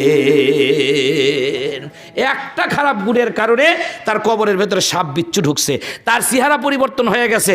একটু মনটা নরম করে বাসায় যে আজকে চিন্তা করেন যে হুজুর যে ওয়াজ করলো, কালকেই না জানি যদি মৃত্যু আসে, তাহলে আজকের এই টাইমে কালকে যদি কবরে শুয়ে থাকি, বালুস থাকবে? মাথার নিচে। সবচাইতে অসহায় হলো যখন কোনো মানুষ দুনিয়ার থেকে বিদায় হয়ে যায়, কবরের ভেতর কাল গেলি কাল আমি অসহায়, আপনিও অসহায়, ছেলে মেয়ে থাকবে একদিকে খালি কয়েকদিন 3-4 দিন কান্নাকাটি করে কবি হলে ভুলে যাবে সব শেষ। কথা কন ঠিক কিনা? এই হলো দুনিয়া। ও যুবক, তুমি মোবাইল মারতেছো, কালকে যদি এই টাইমে কবরের বাসিন্দা হও তোমার কি হবে? সেই জন্য একটু সাবধান হয়ে দুনিয়ার ভেতরে চলি। আল্লাহ পাক আমাদেরকে হেফাজত করুক, আমরা বলি আল্লাহুম্মা আমিন। প্রিয় ভাইয়ের আমার, আমি আপনাদের অনেক কষ্ট দিছি, আমি আর বিরক্ত করলাম না, ওয়াজও আর আমি বাকি রাখলাম না, যা ধরছিলাম সব শেষ করে দিয়েছি আমি। এখন আপনারা সবাই বসেন, এখনই দোয়া করা হবে। সবাই পড়েন আস্তাগফিরুল্লাহ। কেউ কারো দিকে তাকাবেন না, নিজের দিকে তাকান, নিজের দিলের দিকে তাকান, চোখটা বন্ধ করে মনটাকে জিজ্ঞেস করেন, মন আমি না জানি কাল কখন কোন টাইমে কবরের বাসিন্দা হতে পারি। মনটা মহিলারা দিয়েছে 825 টাকা। আলহামদুলিল্লাহ, মহিলারা 825 টাকা দিয়েছে। আল্লাহ যেন তাদের দানকে কবুল করে, আমরা বলি আমিন। প্রিয় ভাইয়ের আমার, মনকে জিজ্ঞাসা করেন, চোখটা বন্ধ করেন, দুনিয়ার সব ফেত্তা পাসাদ থেকে মুক্ত করে কবরের কথা মনে করেন যে কাল না জানি এই জায়গায় আমার কবর হয়। এটা মনে মনে একটা চিন্তা করেন যে কখন কার মৃত্যু হবে বলা যায় না, তবে যদি কালকে এই টাইমে কবরে হয়, আমার তো এই জায়গার ভেতরে কেউ সাথী থাকবে না, বাতি থাকবে না, বন্ধু থাকবে না, স্ত্রী থাকবে না, কেউ থাকবে না। কিসের আমি দুনিয়া করতেছি? এই দিনে মাথাটা নিম্নগামী করে আল্লাহর কাছে বলেন, আল্লাহ জীবনে বহু অত্যাচার করেছি, আমার নফসের সাথে অত্যাচার করেছি, পাপ করেছি। আমরা সবাই পড়ি, একবার কলিজাত থেকে পড়ি, আস্তাগফিরুল্লাহ আস্তাগফিরুল্লাহ আস্তাগফিরুল্লাহ আস্তাগফিরুল্লাহ রাব্বি মিন কুল্লি যামবিন ওয়া আতুবু ইলাইহি লা হাওলা ওয়ালা কুওয়াতা ইল্লা বিল্লাহিল আলিয়্যিল আযীম আস্তাগফিরুল্লাহ রাব্বি মিন কুল্লি যামবিন ওয়া আতুবু ইলাইহি লা হাওলা ওয়ালা কুওয়াতা ইল্লা বিল্লাহিল আলিয়্যিল আযীম। একটু মাইক দিয়ে বলে দিয়ে আপনি মোনাজাত ভাই যারা বাইরে আছেন, তাড়াতাড়ি চলে আসেন, তাবারক দেওয়া হবে, আপনারা তাবারক নিয়ে চলে যান। সবাই পড়েন আল্লাহুম্মা সাল্লি আলা সাইয়্যিদিনা শাফিনা মাওলানা মুহাম্মাদিন নবী উম্মিহি ওয়া বারিক ওয়া সাল্লিম তাসলিমান কাসীরান কাসীরা। আল্লাহুম্মা আমিন। আলহামদুলিল্লাহি রাব্বিল আলামিন, আসসালাতু ওয়াসসালামু আলা রাসূলিহিল কারীম। রব্বানা যালামনা আনফুসানা ওয়া ইন লাম তাগফির লানা ওয়া তারহামনা লানাকুনান্না মিনাল খাসিরিন। আল্লাহ, আমি গুনাহগার, আমি নালায়েক, আমি পাপী তাপী মানুষ মাওলা। তোমার শাহী দরবারে ইতিমের মতো, ভিক্ষুকের মতো, কাঙ্গালের মতো করে হাত তুলেছি। আল্লাহ আল্লাহ, এমন কোনো গুনাহ নাই যে আমাদের দ্বারা হয় নাই। তোমার নাম রহমান, তোমার নাম রহিম, তোমার নাম গফুর রহিম। ওই নামের দিকে তাকায়া, নবীজির দিকে তাকায়া আমাদের সকলের জিন্দেগির গুনাহ খাতাকে মাফ করে দাও। আল্লাহ আল্লাহ, আমার মন বলতেছে এখানে মাগরিবের পর থেকে কোরআন হাদিসের আলোচনা শুরু হয়েছে। আল্লাহ, আমি গুনাহগার সহ আমার পূর্বে কয়েকজন ভাই কোরআন হাদিসের আলোচনা করেছে। আল্লাহ, আমরা যা কিছু আলোচনা করেছি, আমরা তো মানুষ, ভুল তো হবে, ভুলগুলো মাফ করে দিয়ে যা কিছু হাদিয়া দিবেন, সর্বপ্রথম বিশ্ব নবীর রওজাতুল মুবারকে সওয়াবখানা পৌঁছে দাও। আল্লাহ, আদম আলাইহিস সালাম থেকে শুরু করে যতগুলা নবীরা, তাদের যত সাহাবায়ে কেরামরা, সাথীরা যারা দুনিয়ার থেকে বিদায়ী হয়ে অন্ধকার কবরে চলে গেছে, তাদের রূহ ভাগে সওয়াবখানা পৌঁছে দাও। মাবুদ মাওলা, আমার সাথে যারা হাত তুলে আমিন আমিন করেছে, আমি জানি না কে মা হারা, কে বাবা হারা, কে আত্মীয় স্বজন পাড়া প্রতিবেশী হারা, যাদের পিতা মাতা আত্মীয় স্বজন দুনিয়ার থেকে বিদায়ী হয়ে অন্ধকার কবরে চলে গেছে, তাদের রূহ ভাগে সওয়াবখানা পৌঁছে দাও। বাবু, জীবনে কত দোয়া করলাম, জানি না কোন দোয়াটা তোমার দরবারে কবুল হয়েছে। জীবনে কোনো দোয়া যদি কবুল না হয়, আজকের এই মাহফিলের দোয়া তুমি তোমার দরবার থেকে ফেরত দিও না। ও মাবুদ, জীবনে কত মানুষকে আমরা নিজ হাতে কবরের মধ্যে শোয়া ওপরে মাটিতে চলে আসলাম। ওরে মাওলা, জানি না কোন দিন জানি মসজিদের খাটনিটা আমাদের বাসার সামনে উপস্থিত হয়। যেদিন মসজিদের খাটনিটা আমাদের বাসার সামনে উপস্থিত হবে, সেই মাসটা যেন রমজান মাস হয়, দিনটা যেন জুমার দিন হয়। নবীজির চাঁদ মুখখানা দেখতে দেখতে, তাওহীদের কালেমা পড়তে পড়তে আমরা যেন দুনিয়ার থেকে বিদায় হতে পারি। আল্লাহ, যে কবরে নাই সাথী নাই বাতি, ওই কবরে আমরা কেমনে থাকবো রে মাওলা?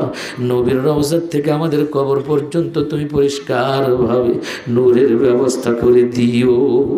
ও মাবুদ, যে কবরস্থানে আজকে মাহফিল করলাম আবার সামনে বছর করতে পারবো কিনা আমরা জানি না। আল্লাহ যে সকল ভাইয়েরা টাকা দিয়েছে, পয়সা দিয়েছে, জায়গা দিয়েছে, জমিন দিয়েছে, সকলের দানকে তুমি কবুল আর মঞ্জুর করে নাও। ভাইরা বড় কষ্ট করে জায়গা দিয়েছে, জমিন দিয়েছে, আরো সামনে দিবে। আল্লাহ সভাপতি সাহেব অনেক টাকার কথা বলল, দিয়েছে এবং দিবে। আল্লাহ সকলের দানকে তুমি কবুল আর মঞ্জুর করে নাও। আর একজন ভাই দোয়া চাইছে, তার আব্বা অসুস্থ, তুমি তার আব্বাকে শিফায়ে কুল্লে আজেলায় দান করে দাও। ও বাবু, সুন্দরভাবে আমাদের সবাইকে বাসার ভেতরে পৌঁছানোর ব্যবস্থা তুমি করে দাও। আল্লাহ আজকের মাহফিলটা তুমি কবুল করে নাও। কে কোন আশা করে দান করেছে, জায়গা দিয়েছে, জমিন দিয়েছে, জ্ঞান বুদ্ধি দিয়ে সহযোগিতা করেছে, সকলের দানকে তুমি আল্লাহ কবুল আর মঞ্জুর করে নাও। আল্লাহুম্মা রব্বিরহামহুমা কামা রব্বায়ানি সাগীরা ওকে রব্বিরহামহুমা কামা রব্বায়ানি সাগীরা। سبحان ربك رب العزة عما يصفون وسلام على المرسلين والحمد لله رب العالمين وجل آخر كلمة عند الموت لا إله إلا الله محمد رسول الله সাল্লাল্লাহু আলাইহি ওয়াসাল্লাম। সবাই আমার সালামের জবাব দেন। আসসালামু আলাইকুম ওয়া রাহমাতুল্লাহি ওয়া বারাকাতুহু।